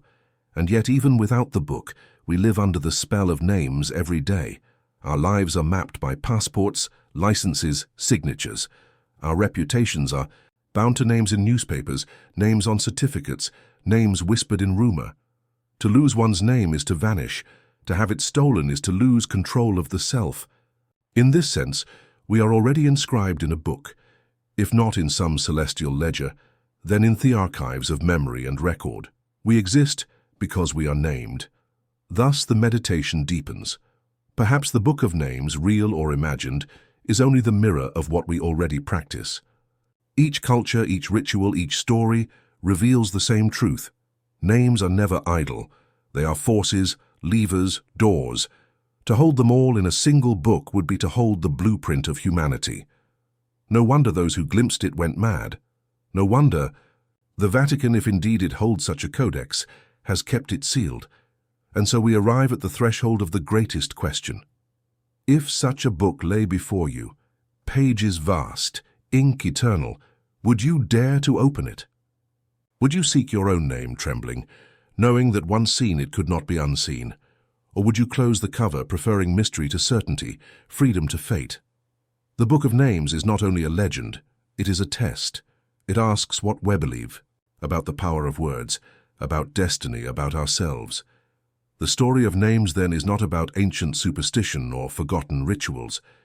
It is about us, about the way we carry our names as burdens and as blessings, as chains and as wings. In every whispered baptism, every shouted courtroom, every epitaph carved in stone, the truth remains. To be named is to be bound, and to know names is to wield power. The Book of Names, whether hidden in Vatican vaults or inscribed only in human imagination, is the symbol of that truth raised to its most dangerous height. There is an unease that arises when we imagine the Book of Names not simply as a ledger of human identity, but as something alive. A normal book is fixed. Once ink touches parchment, it remains. The text does not shift when our eyes wander over it, nor does it whisper our secrets back to us. But rumors that surface across centuries suggest the Book of Names does not obey such rules. It is not merely read, it reads you. Its words seem to arrange themselves, not by accident, but with purpose, as though the book itself is watching, listening, deciding what to reveal. Every culture tells of strange manuscripts that resist the stillness of ink. Medieval chroniclers whispered of grimoires that bled when opened, as if the parchment itself were wounded by human hands. Renaissance alchemists passed tales of pages that revealed different diagrams to different readers. In the archives of the Inquisition, one can still find testimony from a frightened priest who claimed that the words of a heretical text shifted beneath his gaze, showing him a reflection of his own sins. These were not fanciful stories meant only to frighten the credulous. They reflect a persistent human fear that texts can be more than passive objects, that they can observe, record, and even judge. The Book of Names embodies this fear in its most terrifying form. If every person's true essence is inscribed within, then to open it is to expose yourself. The book does not wait for you to search. Instead, it turns its own gaze upon you. In the testimonies attributed to medieval mystics, there are reports of names materializing upon the page unbidden, letters coiling across the parchment as though written by invisible hands. Some swore that when they leaned closer, they saw their own name appearing, not in the ink of human quills, but in a darker, glistening script that seemed wet as blood. Others described margins that whispered, annotations that bloomed like fungus across the parchment, carrying warnings meant only for the reader. Consider what this means.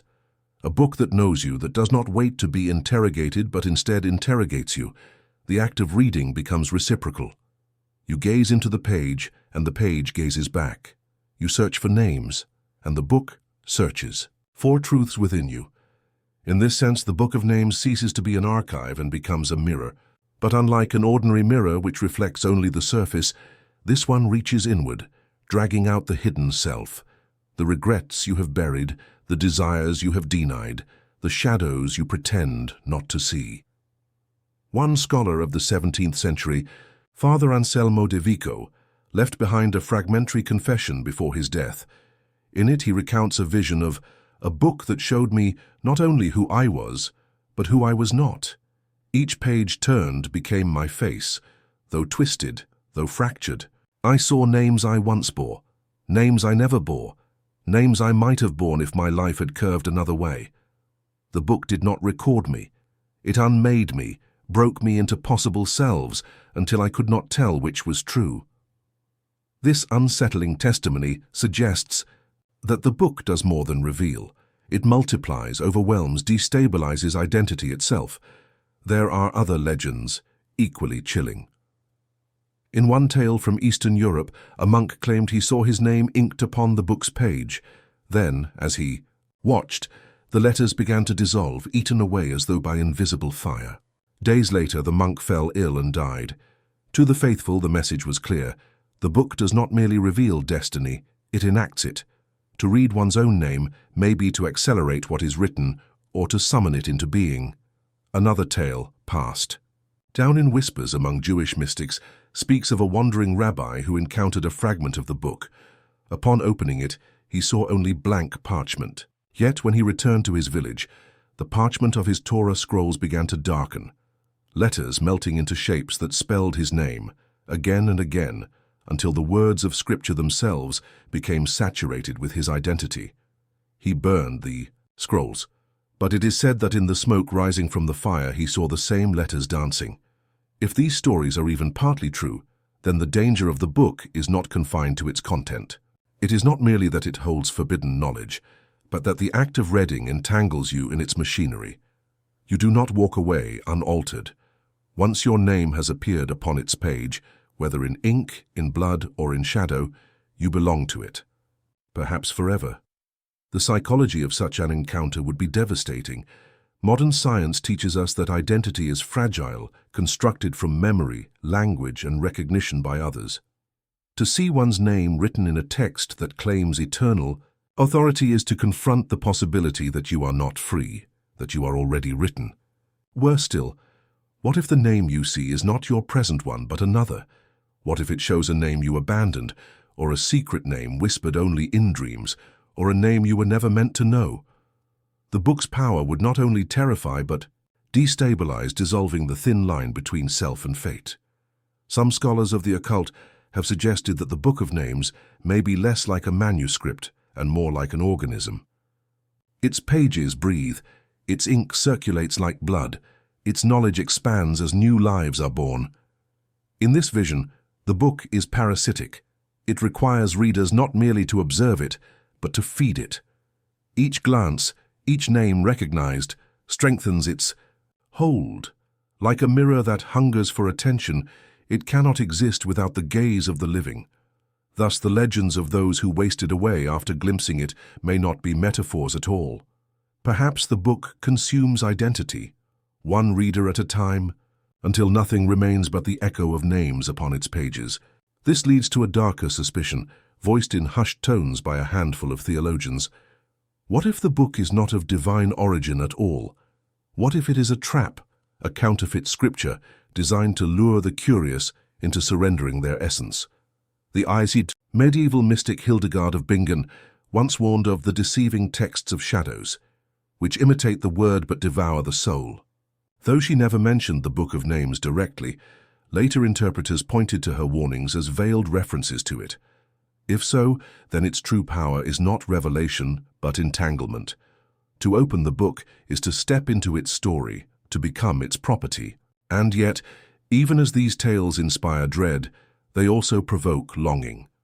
For who among us does not secretly wish to glimpse the truth of ourselves?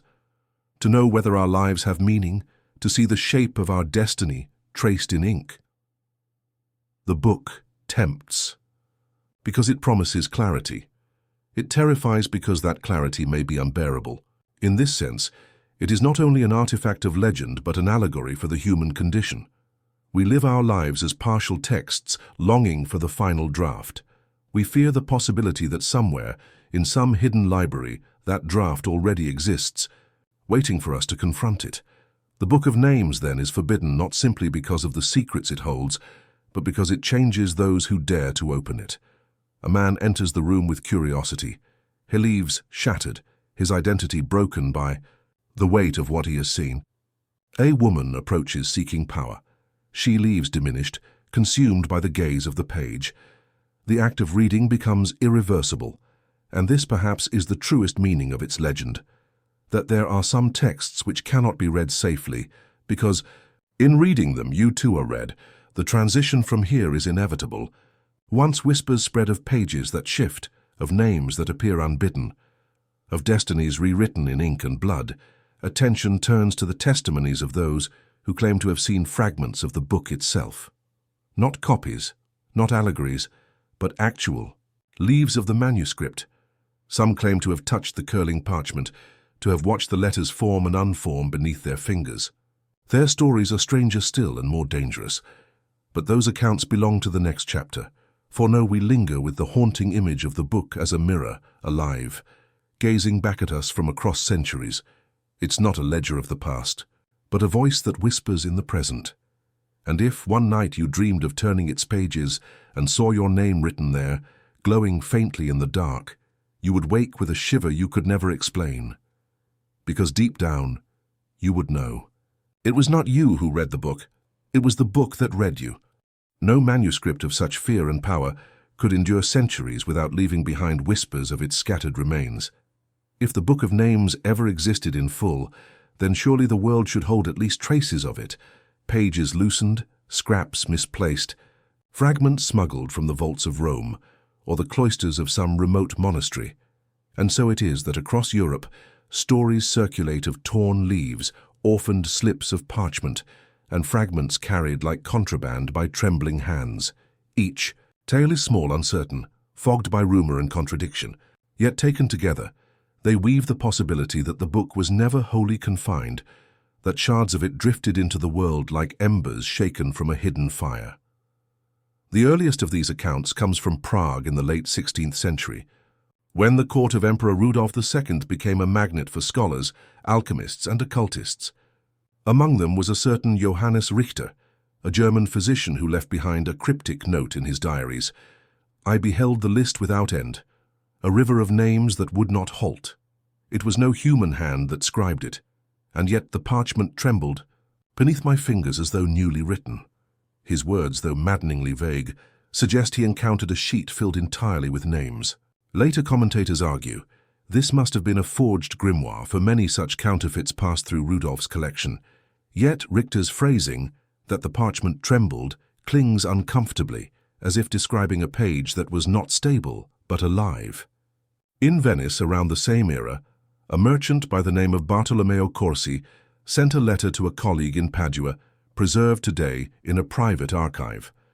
He describes acquiring a slip of writing so strange that no Orientalist, no rabbi, no Greek, nor Latinist could interpret it. The script, he says, seemed to shift as I held it, one line swelling like serpents, another folding back upon itself. He kept it locked in a chest, but upon opening the chest weeks later found nothing but grey dust. He swore no fire had touched it, nor insect consumed it. The fragment had simply unmade itself. Some modern historians dismiss this as a merchant's tale embroidered for mystery, yet others ask, could it be that a piece of the book refuses to be contained outside its whole, dissolving when removed from its source? Other testimonies carry the hush of conspiracy. In the 17th century, letters circulated among scholars in the Low Countries, hinting that scraps of the book had been quietly removed from the Vatican's secret collections during the upheavals of the Reformation. One such letter, attributed to the Flemish humanist Adrian van der Meer, claims, "There are leaves in circulation, disguised among common charters. A man showed me one, bearing only 3 names, but each name was of a man I knew, and each man was dead within the year." The letter is unsigned, perhaps to shield the author, and it was later dismissed by church officials as Protestant slander. Still, the detail of the 3 names, an oddly small, intimate fragment, has fueled centuries of speculation. What makes these tales compelling is not their consistency, but their strangeness. One fragment is said to show endless columns of names, too many to read. Another shows only 3. Some dissolve, others remain. Some are written in familiar letters, others in alphabets no one recognizes. Yet always there is a sense that the fragments are not inert.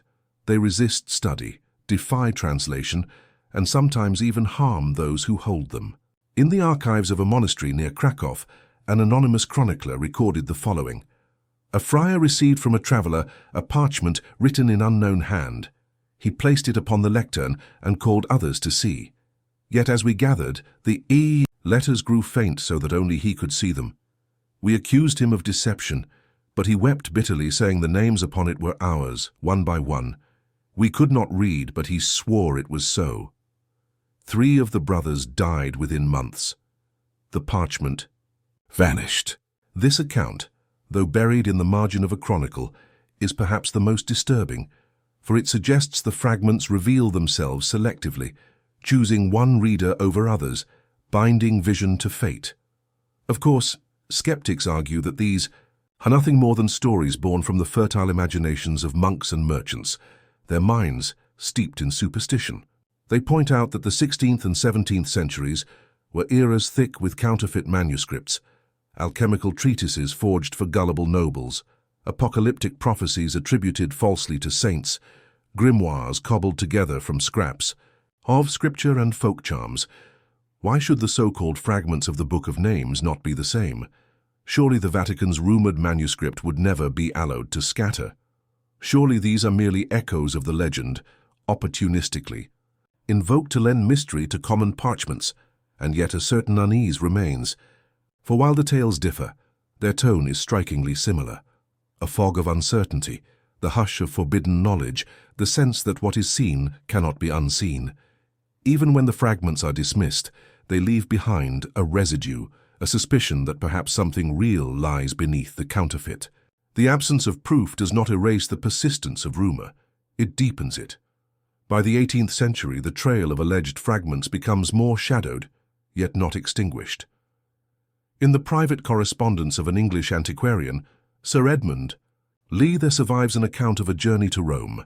He claims that while researching in the Vatican archives, he was shown briefly a sheet so stained with age it seemed more shadow than paper.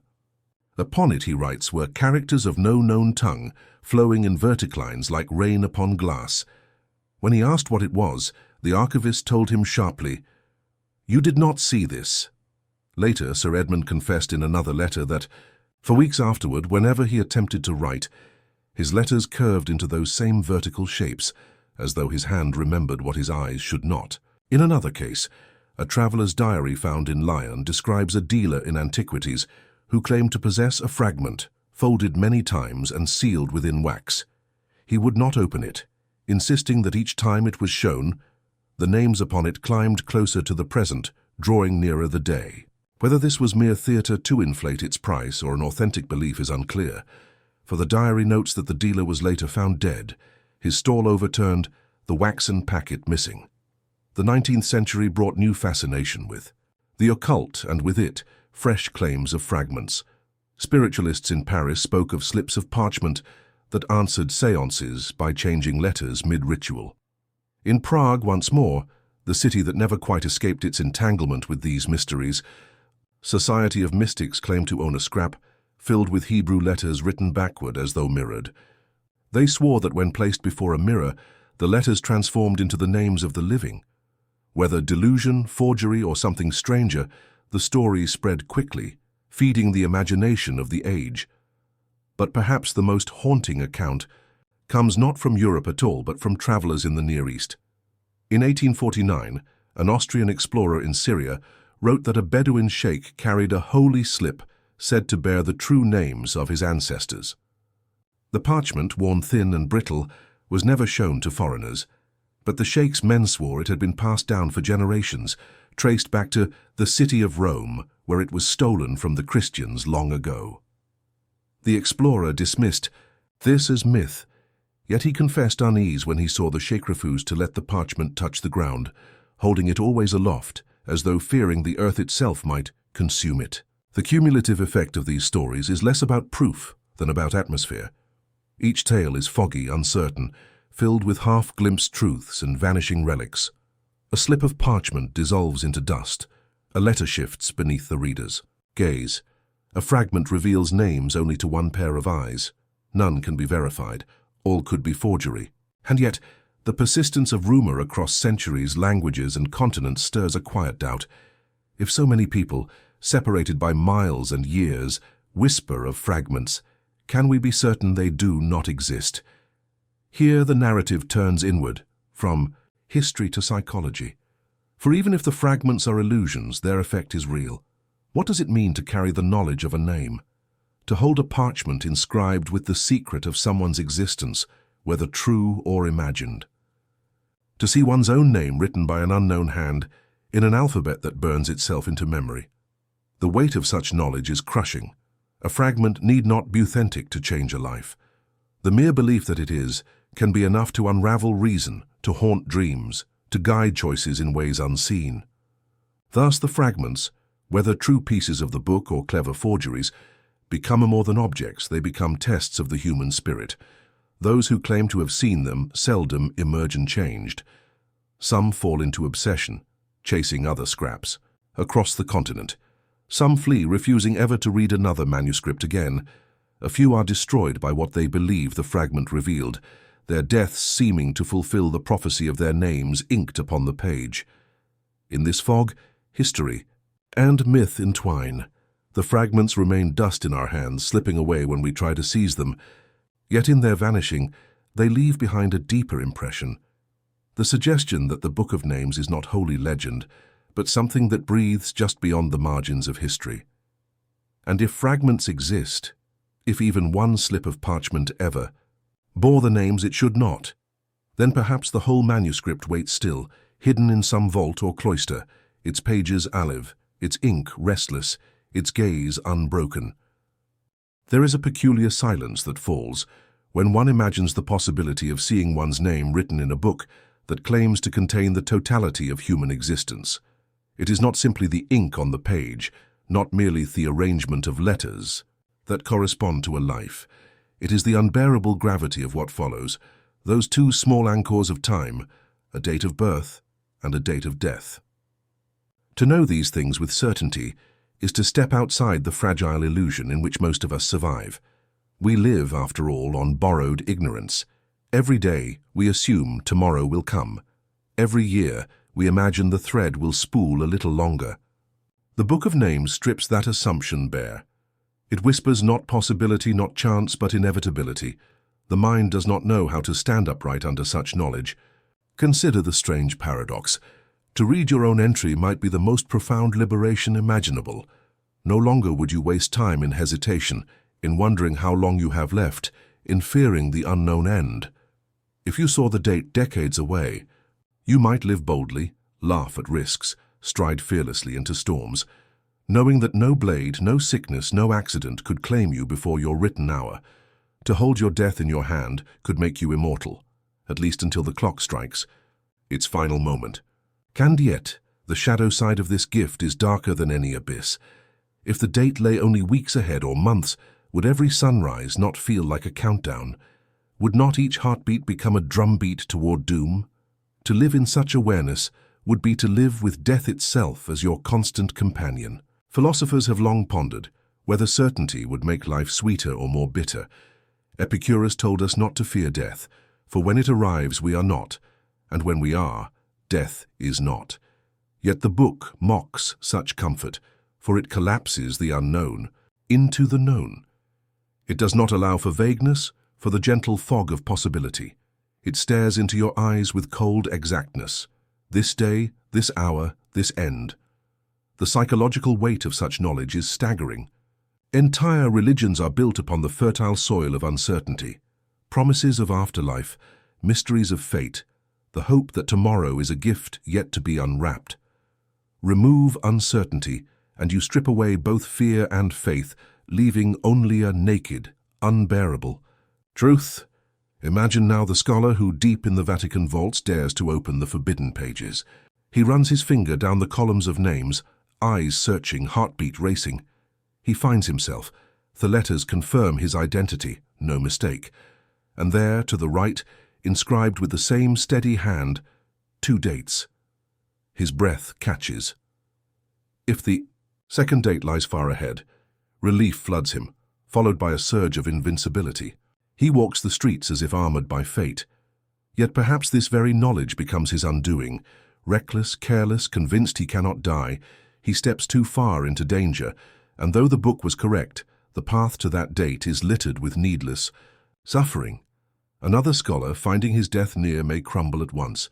His mind collapses under the burden, his body weakens, and death finds him sooner than expected, not because the book lied, but because knowledge itself hastened the end.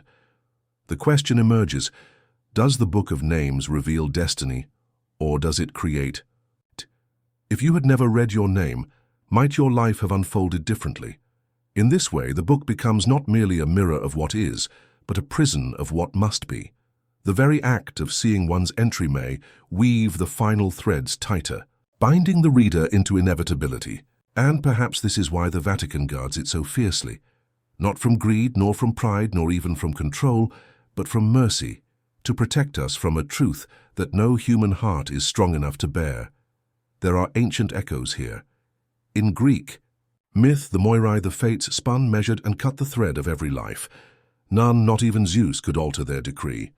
Yet mortals were not told when their thread would be severed. That ignorance was their blessing. For if a hero knew the hour of his end, would he fight with courage or despair? Would Hector have charged at Achilles if he had seen the exact stroke that would pierce his chest? Would Odysseus have endured his wanderings if he had known in advance every torment, every loss, every sorrow? The story gains its strength precisely because it unfolds in uncertainty. The Book of Names would undo this ancient mercy, replacing mystery with calculation. Psychologists today speak of the terror management theory, the idea that much of human culture, from art to religion to politics, is built as a defense against the fear of death. We create meaning to shield ourselves from the abyss. What happens then when the abyss is no longer abstract but inscribed in ink? What happens when death is not an idea but a date? Art might lose its urgency. Religion might lose its hope. Politics might lose its drama. Life itself might become unbearably thin, like a play whose ending is already spoiled. The weight of knowing presses not only upon the individual, but upon society itself. A single copy of the book could unravel civilizations. And yet, there is a seductive allure. The temptation to know is ancient and irresistible. From Eden's forbidden fruit to Pandora's jar, humanity is drawn toward the knowledge that destroys. The Book of Names, if it exists, is simply the purest form of this temptation. To open it is to reach for godlike vision. To close it is to remain in the darkness of ignorance. Which choice is worse, to walk blind and hopeful or to walk seeing clearly into despair? Perhaps this is the greatest burden of all. The knowledge that once you have looked you cannot unsee. The ink clings to your mind, etched deeper than memory. Every action thereafter is colored by what you know to be true. The lover's embrace, the child's laughter, the morning sun, all are measured against the dwindling clock. Even joy becomes sorrow when framed by its inevitable end. The Vatican, then, does not lock the book away merely to preserve dogma, nor to protect divine secrets from unworthy eyes. It locks it away because humanity is fragile, because to know too much is to be crushed under the weight of one's own destiny. Priests and scholars who whisper of the manuscript speak not with hunger, but with fear. For those who glimpse its pages are never the same again. Some go mad muttering numbers, dates, names, unable to function in the ordinary world. Others vanish, their lives spiraling into despair. A few emerge serene, even radiant, having accepted their fate fully, but they are rare and their serenity is often short-lived. We must pause here, dear listener, and imagine ourselves at that threshold. You holding a candle in the silence of the Vatican vault. The door creaks open. Before you lies the Book of Names. Do you open it? Do you search for yourself, for your loved ones, for those you fear and those you envy? Or do you close it quickly, trembling, unwilling to know? The question is not hypothetical, for the temptation lies within us even now. The digital age mirrors the same hunger. We track our health obsessively. We measure our lifespans through algorithms and predictions. We seek certainty in statistics. In our own way, we are already searching for the book, piecing together fragments of destiny with every machine and formula. Yet no machine can give us the one thing we crave, the exact certainty of the end. The weight of knowing, then, is both ancient and modern. It is the burden of Adam and Eve who ate of the tree of knowledge, the burden of prophets who foresaw destruction, the burden of every man and woman who has looked too far ahead. The Book of Names embodies this paradox in perfect form. It is not simply dangerous because it exists, but because we cannot resist it. It is a mirror we are doomed to gaze into, even as we dread what it shows. Perhaps the Vatican keeps it locked not to deny us truth, but to protect us from our own unquenchable hunger. As we leave this section, the atmosphere lingers heavy with dread. The air is thick, the candlelight wavering. We have looked into the possibility of certainty and it has chilled us. Yet the story must continue. for rumors persist that fragments of the book still circulate, slipping through cracks in the vaults, finding their way into hidden hands. And so we turn from the burden of knowing to the shadow of possession. What happens when pieces of the book emerge in the world beyond Rome? In the shadowed corridors of the Vatican Library, silence is not merely the absence of sound. It is a discipline, an atmosphere, almost a vow. Every footfall on polished stone seems softened by centuries of prayer. Every turn of parchment carries the gravity of unspoken responsibility. Here knowledge sleeps behind locked doors and guarded shelves. Some volumes lie open to scholars, their pages fragile yet permitted to breathe the air of inquiry. Others rest behind restricted barriers, their bindings untouched by public hands, for generations. And deeper still, beneath the visible library, there are whispers of chambers so private that only a handful of men across the centuries have ever stepped within. If the Book of Names exists, this, by all accounts, is where it rests, not lost, not destroyed, but guarded. The men and women who walk these halls are not the caricatures that popular imagination paints. They are not gaunt wardens clutching secrets to wield power over the faithful. They're rather caretakers, librarians, archivists, men and women whose lives are given to the fragile art of preservation. To them, a manuscript is not a tool of dominance, but a child to be protected. Every binding is handled with reverence, every folio sheltered from light and air, as one shields a candle from the wind. They labor not for themselves, but for continuity, that the words of the past may survive the erasures of time. Yet in their labor lies a second responsibility, one less visible but more profound, the responsibility of silence. The world often misunderstands silence. It sees in its secrecy, and in secrecy, corruption. To remain quiet, in possession of knowledge, is often interpreted as deceit. Yet within the Vatican Library, silence serves another master. It is not deception, but mercy, not hoarding, but protection. For some truths are too heavy to be set loose, too sharp to be carried in untrained hands. The guardians know this. They know that to open every book is to unleash storms that humanity may not withstand.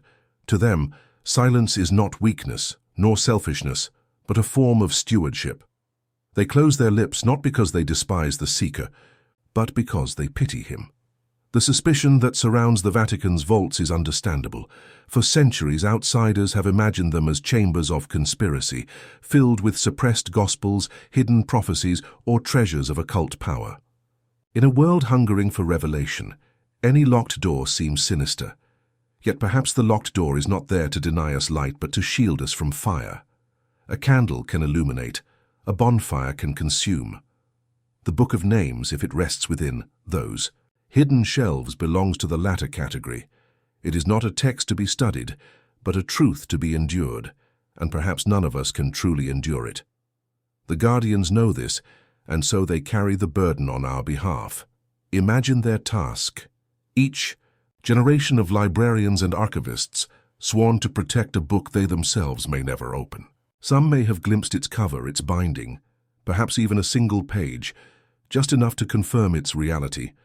Others may know it only by tradition, by whispers handed down like liturgy, and yet, whether or not, they have seen it with their own eyes, they guard it with equal devotion. Their silence is inherited, like a mantle of solemn duty. They do not ask whether the world deserves to know, they ask only whether the world could survive knowing. Their answer has always been the same: not yet. Perhaps not ever. It is tempting to judge them harshly, to accuse them of paternalism, of treating humanity as children unfit for truth. Yet pause and consider, what would you do in their place? If you held in your hand a book that revealed, with perfect precision, the day and hour of every human death, would you release it? Would you scatter its pages into the winds of curiosity, to be read by anyone who wished? Or would you clutch it tightly to your chest, trembling, fearing the devastation it might cause? To read one's fate may grant courage, but it may also sow despair, rebellion, or violence. A society that knows the hour of its collective end might unravel in madness. What ruler could govern? What priest could preach? What parent could comfort a child if all futures were already fixed upon the page? The Guardians chooses silence because they believe the alternative is chaos. This is not to say they are untempted. They are human, after all. Curiosity beats in their hearts as surely as in ours. Perhaps some among them in sleepless nights have imagined, slipping past the locks, lifting the forbidden covers and tracing their own names upon the page. Perhaps one or two across the centuries have even dared to do so. The records, if they exist, remain hidden. Beauty if those who looked were shattered by what they saw, driven to despair or to saintly resignation. Then their silence afterward would be the most powerful argument for keeping the book closed. The Guardians' discipline then is not born of apathy but of sacrifice. They deny themselves so that others may live undisturbed. The tone within these vaults is not sinister but reverent. The Guardians walk like monks in their own monastery of words. Their silence is a kind of prayer, a recognition that knowledge and power are not the same. Power seeks to dominate. Knowledge seeks to illuminate. Wisdom knows when not to speak. These men and women dwell in the space between knowledge and wisdom. They hold back not because they despise humanity, but because they understand it too well.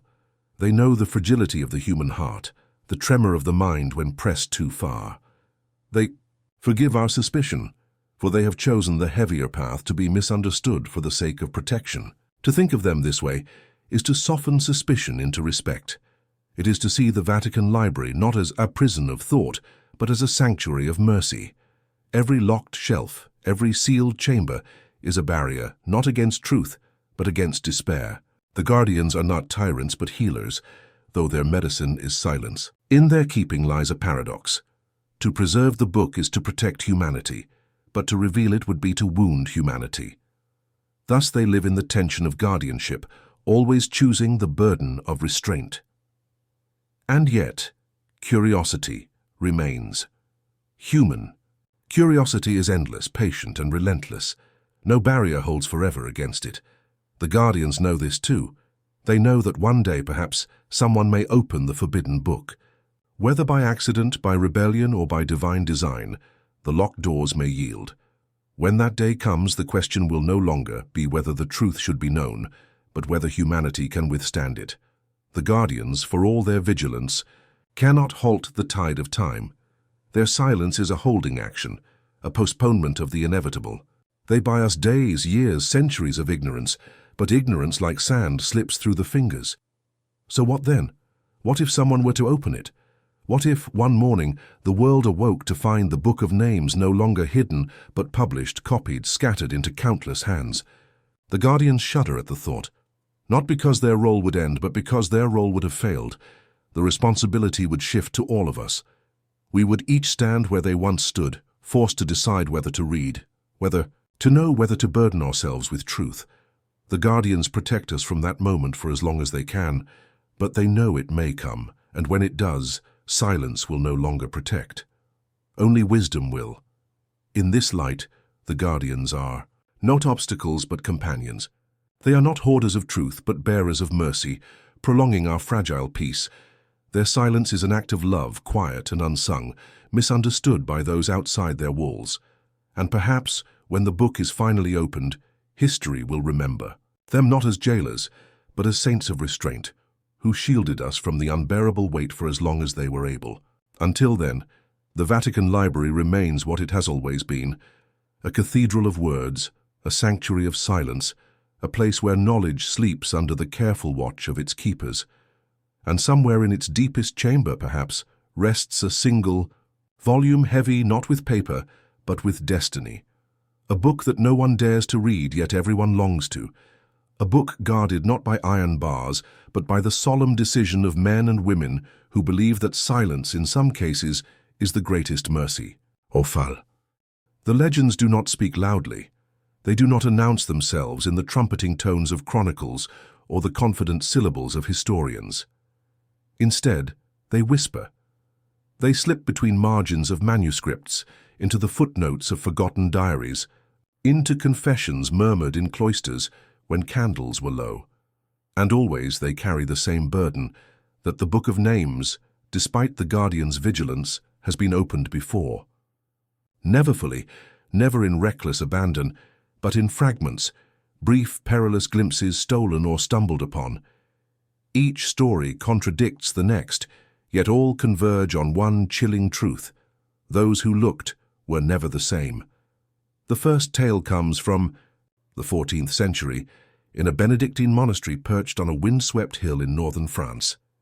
The chronicles of the abbey make passing mention of a young monk, Brother Anselm, whose sudden muteness baffled his brothers. He had been a bright novice, quick with psalms, gifted in illuminating texts with delicate miniatures of gold and blue. Then, without warning, his voice left him.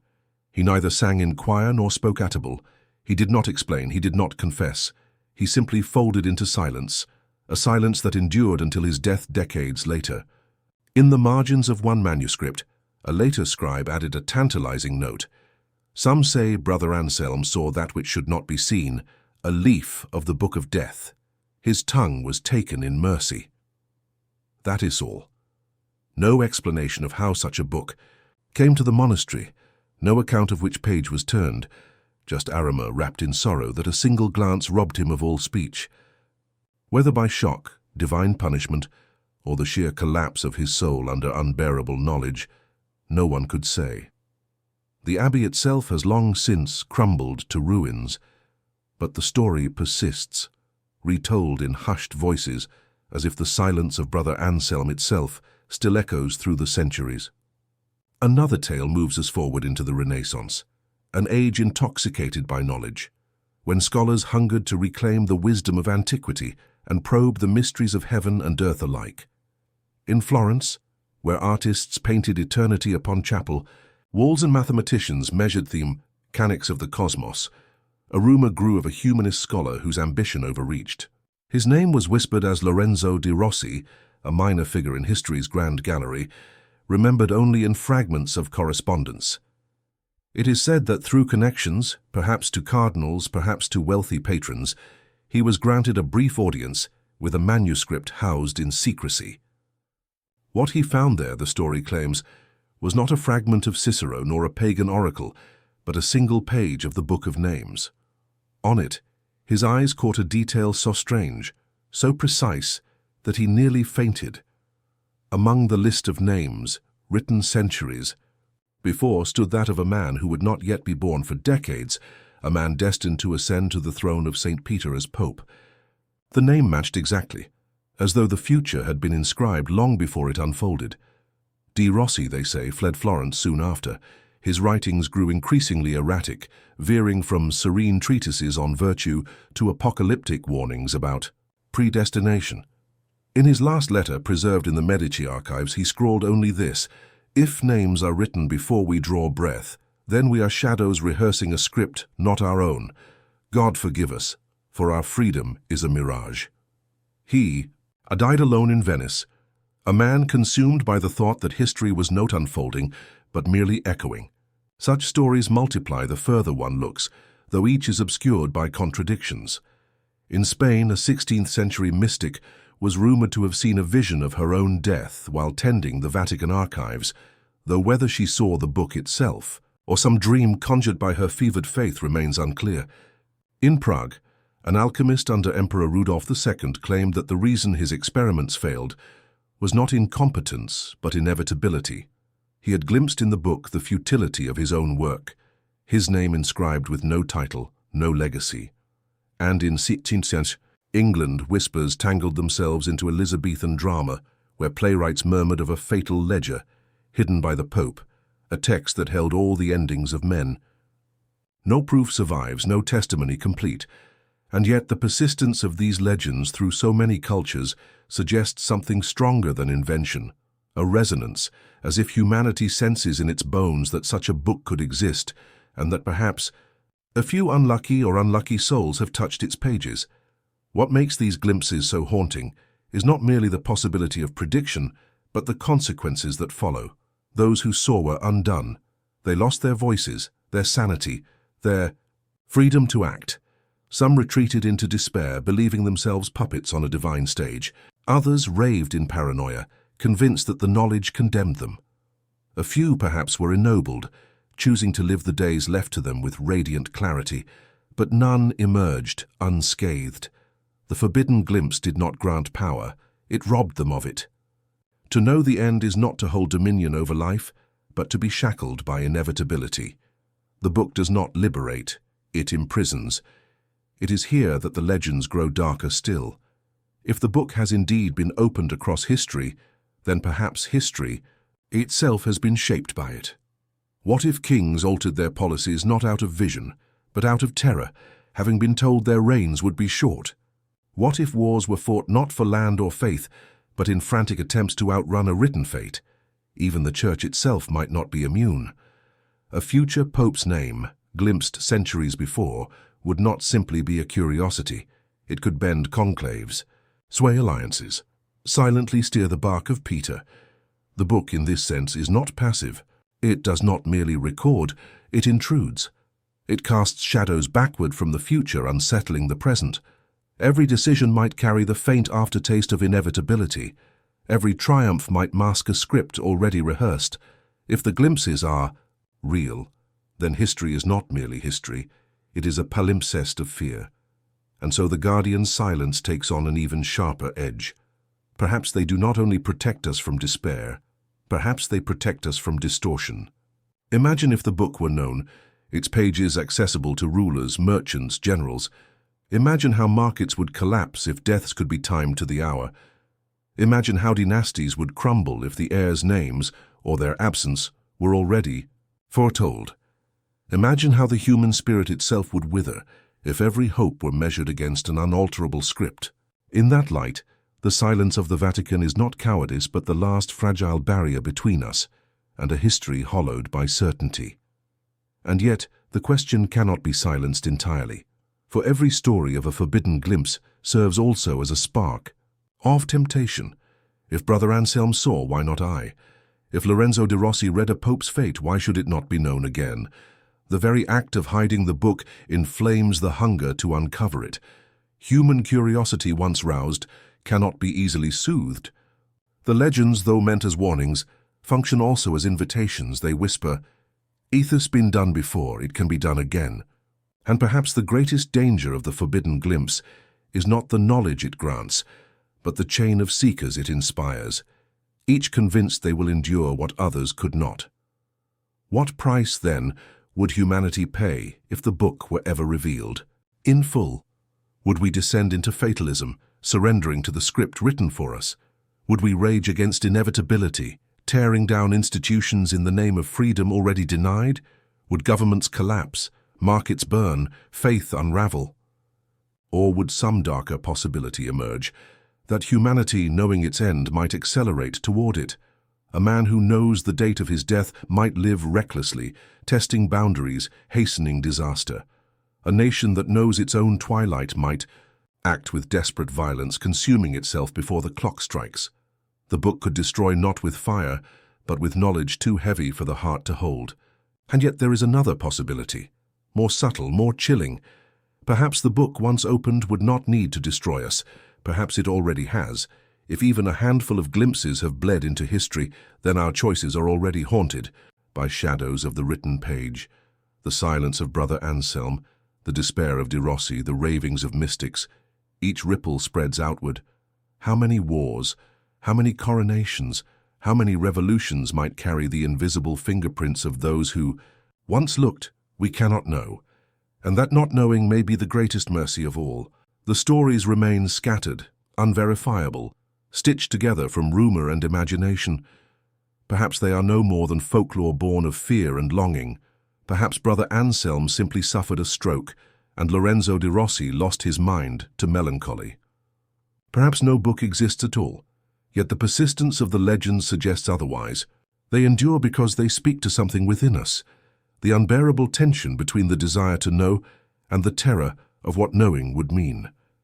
In every whispered tale of a forbidden glimpse, humanity sees itself reflected, curious, fragile, and forever haunted by the thought that destiny might already be written. And so this section ends, as the stories themselves always do, with a question unanswered and unanswerable. If the Book of Names were ever revealed in full, what price would humanity pay? Would it be the unraveling of history, or the final clarity of truth? Would it liberate us from illusion or shatter us beneath the weight of certainty?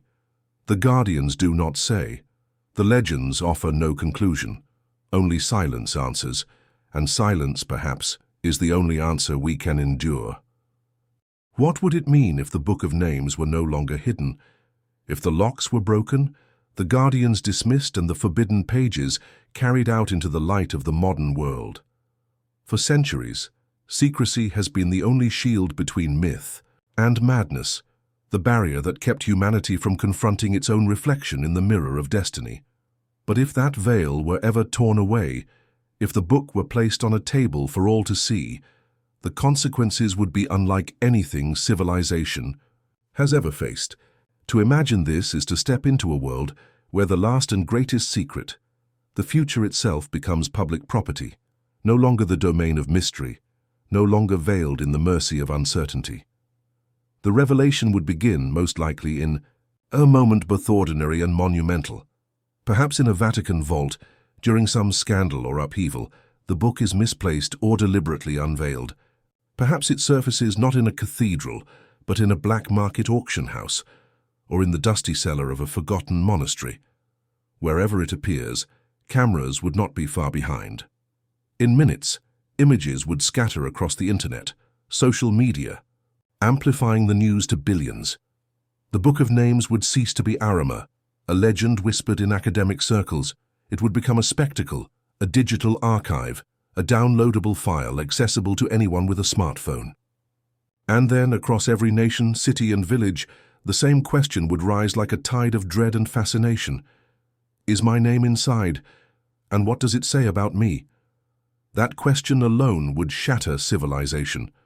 For while curiosity is an engine of human progress, curiosity in this form is a double-edged sword. Some would search with trembling hands, desperate to know whether their name was marked with a long life or a short one, whether greatness or obscurity awaited them. Some would find comfort, air assurance that they still had decades left to live, or that their children were fated for long and prosperous lives.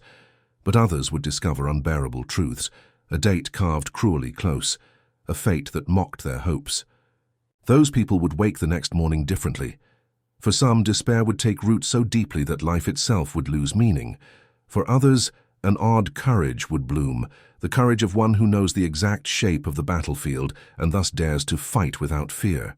Yet whether despair or courage, joy or terror, the shared experience would be universal. Privacy itself, the last fortress of human dignity, would collapse. To understand the magnitude of such a collapse, one must remember that even in an age of surveillance cameras, biometric scans, and digital footprints, there remains one secret that has never been compromised: the future. Governments may know our spending habits, corporations may track our movements, even loved ones may guess our weaknesses. But no one knows with certainty how many breaths we have left. That ignorance is not weakness, it is mercy. For in the absence of certainty, we build our lives on hope, on planning, on the gamble of possibility. Remove that ignorance, and the gamble vanishes. We are left not with possibility, but with inevitability, and inevitability is a cage. A world where every citizen knows their death date would be a world where waking up in the morning is an act performed not in wonder, but in resignation. The first to collapse under the weight of this knowledge would be the structures of power. Politics thrives on uncertainty. Elections, monarchies, revolutions, all are fueled by the gamble that tomorrow could be different from today. If the Book of Names contained the destinies of leaders inscribed decades in advance, the suspense would die. Imagine scrolling through the digital copy and seeing the name of a future president, prime minister, or emperor listed long before their rise. Campaigns would become a charade. Revolutions would seem futile. Why fight for or against a candidate if the outcome is already sealed? And yet the paradox would immediately appear. If you know who is destined to rule, does that knowledge accelerate their ascent, or does it inspire others to resist in defiance of fate? Perhaps some would attempt assassination, reasoning that if the book can be contradicted, destiny is not as fixed as it claims. If those attempts failed, the authority of the book would harden into absolute certainty. If they succeeded, humanity would face an even darker conclusion, that tampering with the book is tampering with reality itself. Religion, too, would face a reckoning of apocalyptic proportions. Faith is built on mystery, on the humility of trusting what cannot be seen. But if parishioners could flip open a page and see the end of their story in black ink, what need would there be for sermons, for prayer, for faith in providence? Some might flock to churches more desperately than ever, pleading with clergy for intercession, begging for their names to be rewritten.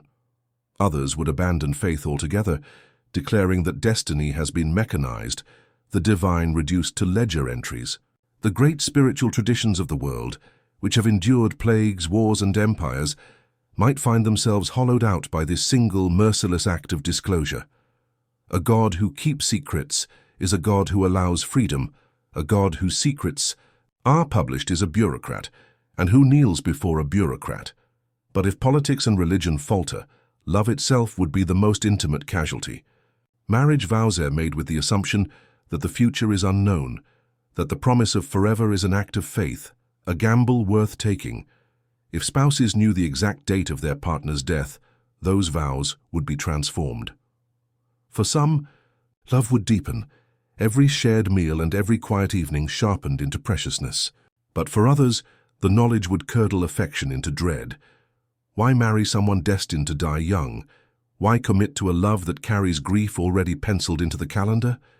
Dating itself would fracture under the weight of certainty. Relationships might become calculations, with individuals choosing partners not for compatibility of spirit, but for longevity of years. And children, what parent could cradle a newborn knowing the precise span of that infant's life, whether long or heartbreakingly brief? The miracle of birth would carry not only the promise of beginnings, but the shadow of an end already visible. Love would not disappear entirely, but it would be forced to battle against the suffocating certainty of destiny, and many hearts would fail in that battle. Beyond the sphere of intimacy lies the machinery of the global economy, and here the book's impact would be catastrophic. Modern markets depend upon risk, upon the dance of probabilities. Insurance exists because no one knows when disaster will strike. Retirement plans function because we cannot know precisely how long we will live. Investments thrive on uncertainty, on the gamble that innovation may or may not succeed. But in a world where every worker, every banker, every inventor knows the exact length of their life, the foundations of the financial system would collapse. Life insurance would become meaningless. Retirement planning would become brutally efficient, with some never saving at all and others hoarding excessively. Stock markets would become distorted as investors used the book's entries to decide which companies to back or abandon. Imagine discovering that the founder of a revolutionary technology was destined to die next year.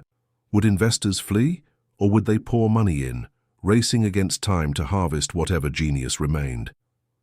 Economies would not merely fluctuate, they would seize up, trapped in a paradox of too much knowledge. Progress would grind to a halt, not because people lacked ideas, but because they lacked uncertainty, the very fuel of ambition. Yet, even beyond politics, religion, love, and economy, there is the raw human psyche to consider. Can the mind endure certainty? History suggests otherwise. Across centuries, those who have claimed to glimpse their fates through dreams, prophecies, or oracles often collapsed into obsession. Some lived recklessly, convinced they were invincible until the fated day arrived. Others lived timidly, imprisoned by dread. Extend that pattern to the whole of humanity, and the result is a world suffocating under obsession. Anxiety would swell to epidemic proportions. Depression would spread like wildfire. Some would fall into nihilism, embracing crime and violence with nothing to lose. Others would fall into cultic devotion, worshipping the book itself as the only true scripture. Wars might erupt not over territory or ideology, but over access to the book, with nations vying to edit, destroy, or protect the pages. Madness would no longer be a fringe condition, but the baseline of collective existence. And yet, amid this bleak speculation, one must ask whether hope might still survive. Perhaps it would, though not in the same form we know today. Hope in a world of secrecy is born of uncertainty, of believing that tomorrow might hold a surprise. In a world of certainty, hope would be forced to transform. It might become a fiercer, more defiant thing, the hope of those who know their time is short and thus live with intensity, squeezing joy from every moment. For some, the certainty of death would ignite art, music, and laughter brighter than before. Communities might rally to celebrate the brief lives of those fated to die young, showering them with love rather than pity. Nations might even adapt, planning with uncanny precision for the leaders and visionaries whose futures were already written. Hope would not vanish, but it would be remade, no longer the fragile flame of uncertainty, but the iron resolve of acceptance. The question, however, is whether such a hope could sustain billions, or whether the sheer weight of destiny would crush humanity's collective spirit. In the end, all speculation returns to the Vatican, to the dim vaults where the guardians of silence stand watch. If this is the world that would unfold should the Book of Names ever be revealed, then secrecy is not oppression, but mercy. The guardians who keep the book locked away are not hoarders of power, but protectors of sanity, shielding us from a knowledge too corrosive for the human soul. A world without secrets is not a paradise of truth, but a nightmare of suffocating certainty. To keep the book hidden is to preserve freedom, to preserve love, to preserve the mystery that makes life worth living. And so the imagination returns to silence. The camera that has wandered through imagined futures, through collapsing parliaments and trembling churches, through broken marriages and shattered markets, now descends again into the cool, dim corridors of the Vatican Library. There, behind stone walls and iron locks, the book rests unseen. Outside, the world spins on in blessed ignorance, its people spared from the terrible burden of knowing. They plan, they dream, they fall in love, they argue, they build, all unaware of the sentences written in a hidden ledger. It is not deception that protects them, but compassion. For some mysteries must remain untouched, and the greatest of them all is the secret of tomorrow. The world ends not in noise, but in silence. That is the truth whispered through every cathedral, every monastery, every quiet library where parchment and dust outlive centuries of turmoil. If the Book of Names is indeed real, if its pages exist, somewhere in stone chambers beneath Rome, or buried in the vault of some forgotten monastery, then its final lesson is not written in prophecy or terror, but in stillness. For what is more human than silence? Empires thunder, markets roar, armies clash, but all eventually fall quiet. In the hush that follows, what remains is not power, wealth, or even memory, but the faint sense that mystery itself is eternal, untouchable by human hands. The journey of the book, whether through rumor or imagination, has been one of questions. Could such a text exist? What would it contain? Why would anyone seek to guard it so jealously? In the imagination of scholars and seekers, the book becomes almost alive, a voice that whispers but never shouts, that tempts but never reveals. And perhaps that is why it has survived so long in myth. A secret survives not because it is told, but because it is withheld. Were the book a fraud, it would long ago have been unmasked and forgotten. It is precisely the silence surrounding it that gives it power. This silence, paradoxically, is louder than any revelation. To stand before the locked vaults of the Vatican Library is to feel this paradox pressing against the chest. The stones are mute, the doors closed, the guards unspeaking. Yet, in that silence, lies a thunder greater than words, the thunder of what is not said, of what is withheld from the curious. The Church, for all its scandals and fractures, has understood one principle with unwavering clarity: that humanity cannot survive without mystery. Remove mystery and you remove wonder. Remove wonder and you remove faith, art, love, and even ambition. For why reach upward if you already know the ceiling? Why dig deeper if the earth's secrets have been catalogued and explained? The Book of Names, then, is more than a volume, of destinies. It is the last defense of silence itself. Imagine for a moment the Vatican at night, the tourists gone, the corridors empty, the lamps extinguished. In the belly of the city, beneath frescoed halls and gilded chapels, lies a small chamber lit only by the faint glow of a lantern. A librarian, anonymous, nameless to the world, unlocks a door that few have seen. Inside rests a box, unadorned, unremarkable. Within that box is the book. The librarian does not open it, for they know too well the cost of gazing at its pages.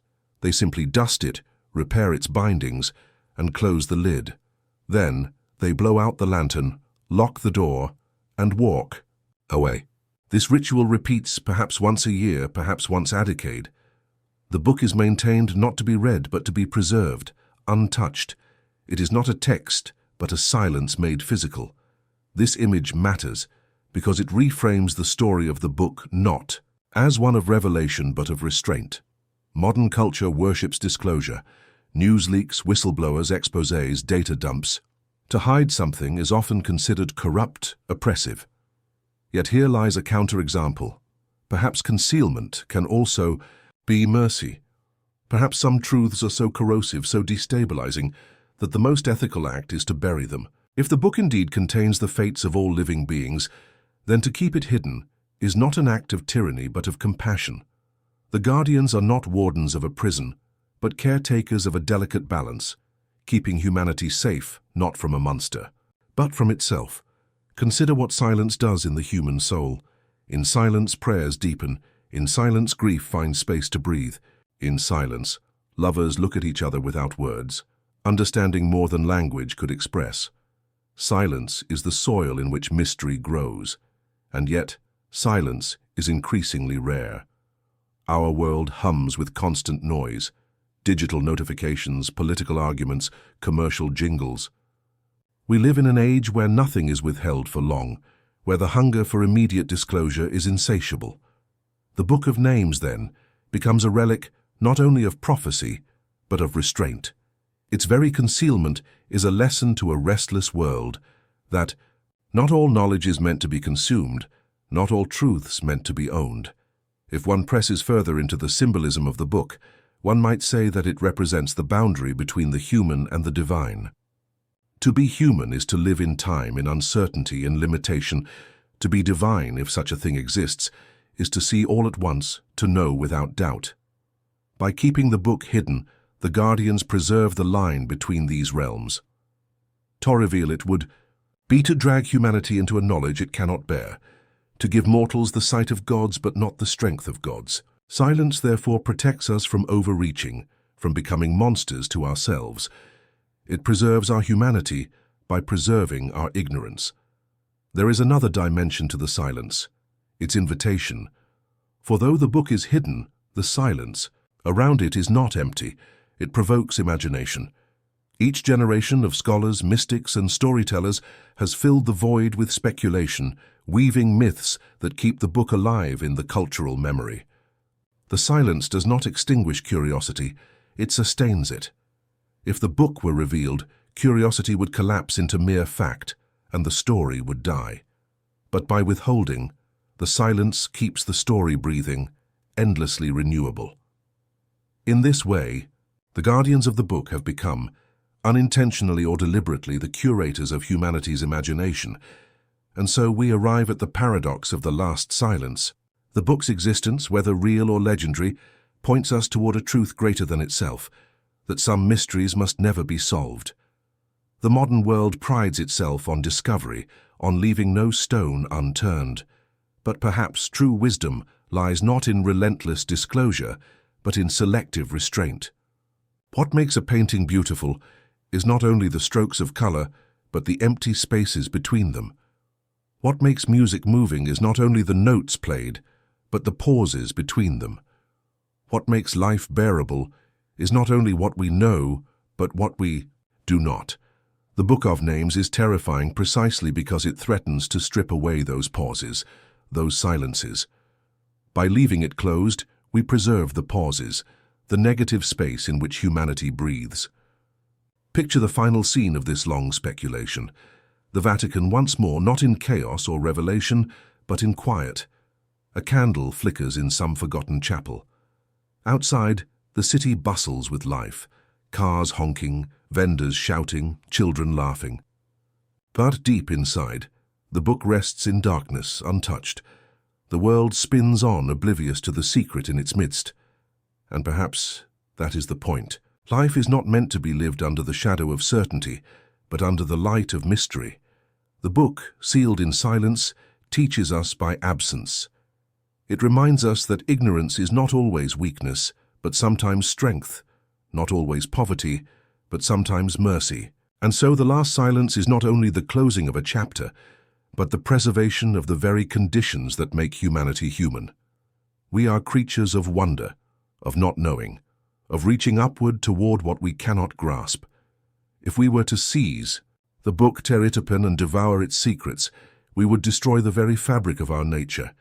Better then to let it rest in the vault, undisturbed. Better to live in the silence, to let mystery breathe, to allow destiny to remain unwritten in our eyes even if it is written elsewhere. The last silence is not a defeat, but a victory. The triumph of restraint over curiosity, of compassion over power, of mystery over certainty. Thus the story returns not to an answer but to a hush. The book of names remains unseen, the guardians remain unnamed, the Vatican vault remains locked, and the world mercifully goes on in ignorance, sustained, not by knowledge but by silence. At the end of this long exploration, what remains is not certainty but wonder. The Book of Names, whether real artifact or pure invention, stands as a mirror for humanity's deepest fears and desires. To believe in such a text is to admit that knowledge itself can be too powerful, that truth may exist which the human mind cannot safely bear. And yet, paradoxically, it is precisely this idea that has kept the story alive for centuries. The book survives not through evidence, but through absence, not through reading, but through silence. Its greatest power has never been in the words it might contain, but in the questions it leaves behind. In every age, people have yearned for certainty. Farmers once looked to the skies for signs of rain. Kings consulted oracles before battle. Lovers cast lots to know if fate was kind. The Book of Names, if it exists, offers the ultimate certainty, the map of destiny itself. But certainty is not freedom. To know everything is to lose the thrill of living, the courage of choosing, the beauty of surprise. Life without mystery becomes mechanical, predictable, drained of meaning. What gives love its sweetness is that it is uncertain. What gives ambition its fire is that the outcome is unknown. If we held the book in our hands and saw our futures spelled out, all that richness would collapse into inevitability. And so, the silence around the book is not a failure of discovery but a gift. It protects the human spirit from suffocation under too much knowledge. The Church, in guarding such a text, if indeed it guards it at all, does not hoard treasure but preserves balance. To hide the book is to preserve humanity's right not to know, to allow us the dignity of uncertainty. There is wisdom in limits, mercy in ignorance. A world without secrets is a world without wonder, and a world without wonder is one that forgets how to dream. The more one contemplates this, the clearer it becomes that the book is not merely about names or destinies. It is about the eternal tension between revelation and mystery, between the hunger to know and the need to remain blind. Every myth, every legend, every sacred story echoes this theme. In Eden, the fruit of knowledge brought exile. In Greek myth, Pandora's curiosity unleashed suffering. Again and again, humanity is told, not all doors are meant to be opened, not all truths are safe to hold. The Book of Names is simply the latest form of this timeless lesson. And yet, the temptation never fades. Somewhere in a scholar's study, someone still wonders what lies on its pages. Somewhere in a dimly lit archive, a priest or a librarian may feel the weight of temptation as they pass the locked chamber. Human beings are, by nature, restless seekers. We want to know, we want to see. We want to touch the forbidden. That hunger is our glory and our danger. It drives discovery, invention, art, and science. But it also risks leading us into arrogance, into knowledge we cannot yet wield without destroying ourselves. The silence of the book is a boundary set against this hunger, a line we are not meant to cross. Perhaps this is why the myth has endured across centuries and cultures. It speaks not just of a hidden text, but of a universal truth. That mystery is necessary. We need our unanswered questions, our shadows, our spaces of silence. They are what keep us humble, what remind us that we are not gods, that life is larger than our grasp. To strip them away would not elevate us, but impoverish us. In the end, it may be better never to know whether the book exists. The uncertainty itself is the point, the silence itself the message, and so the story circles back to Rome, to the Vatican, to the locked vaults where secrets sleep in the dark. Tourists walk above, snapping photographs, buying postcards, gazing at painted ceilings. Beneath their feet, the silence holds steady. The book may or may not be there, no one can say, but perhaps it does not matter. What matters is that we imagine it, that we tell its story, that we wrestle with its implications. Whether real or imagined, the book continues to teach, not by speaking, but by refusing to speak.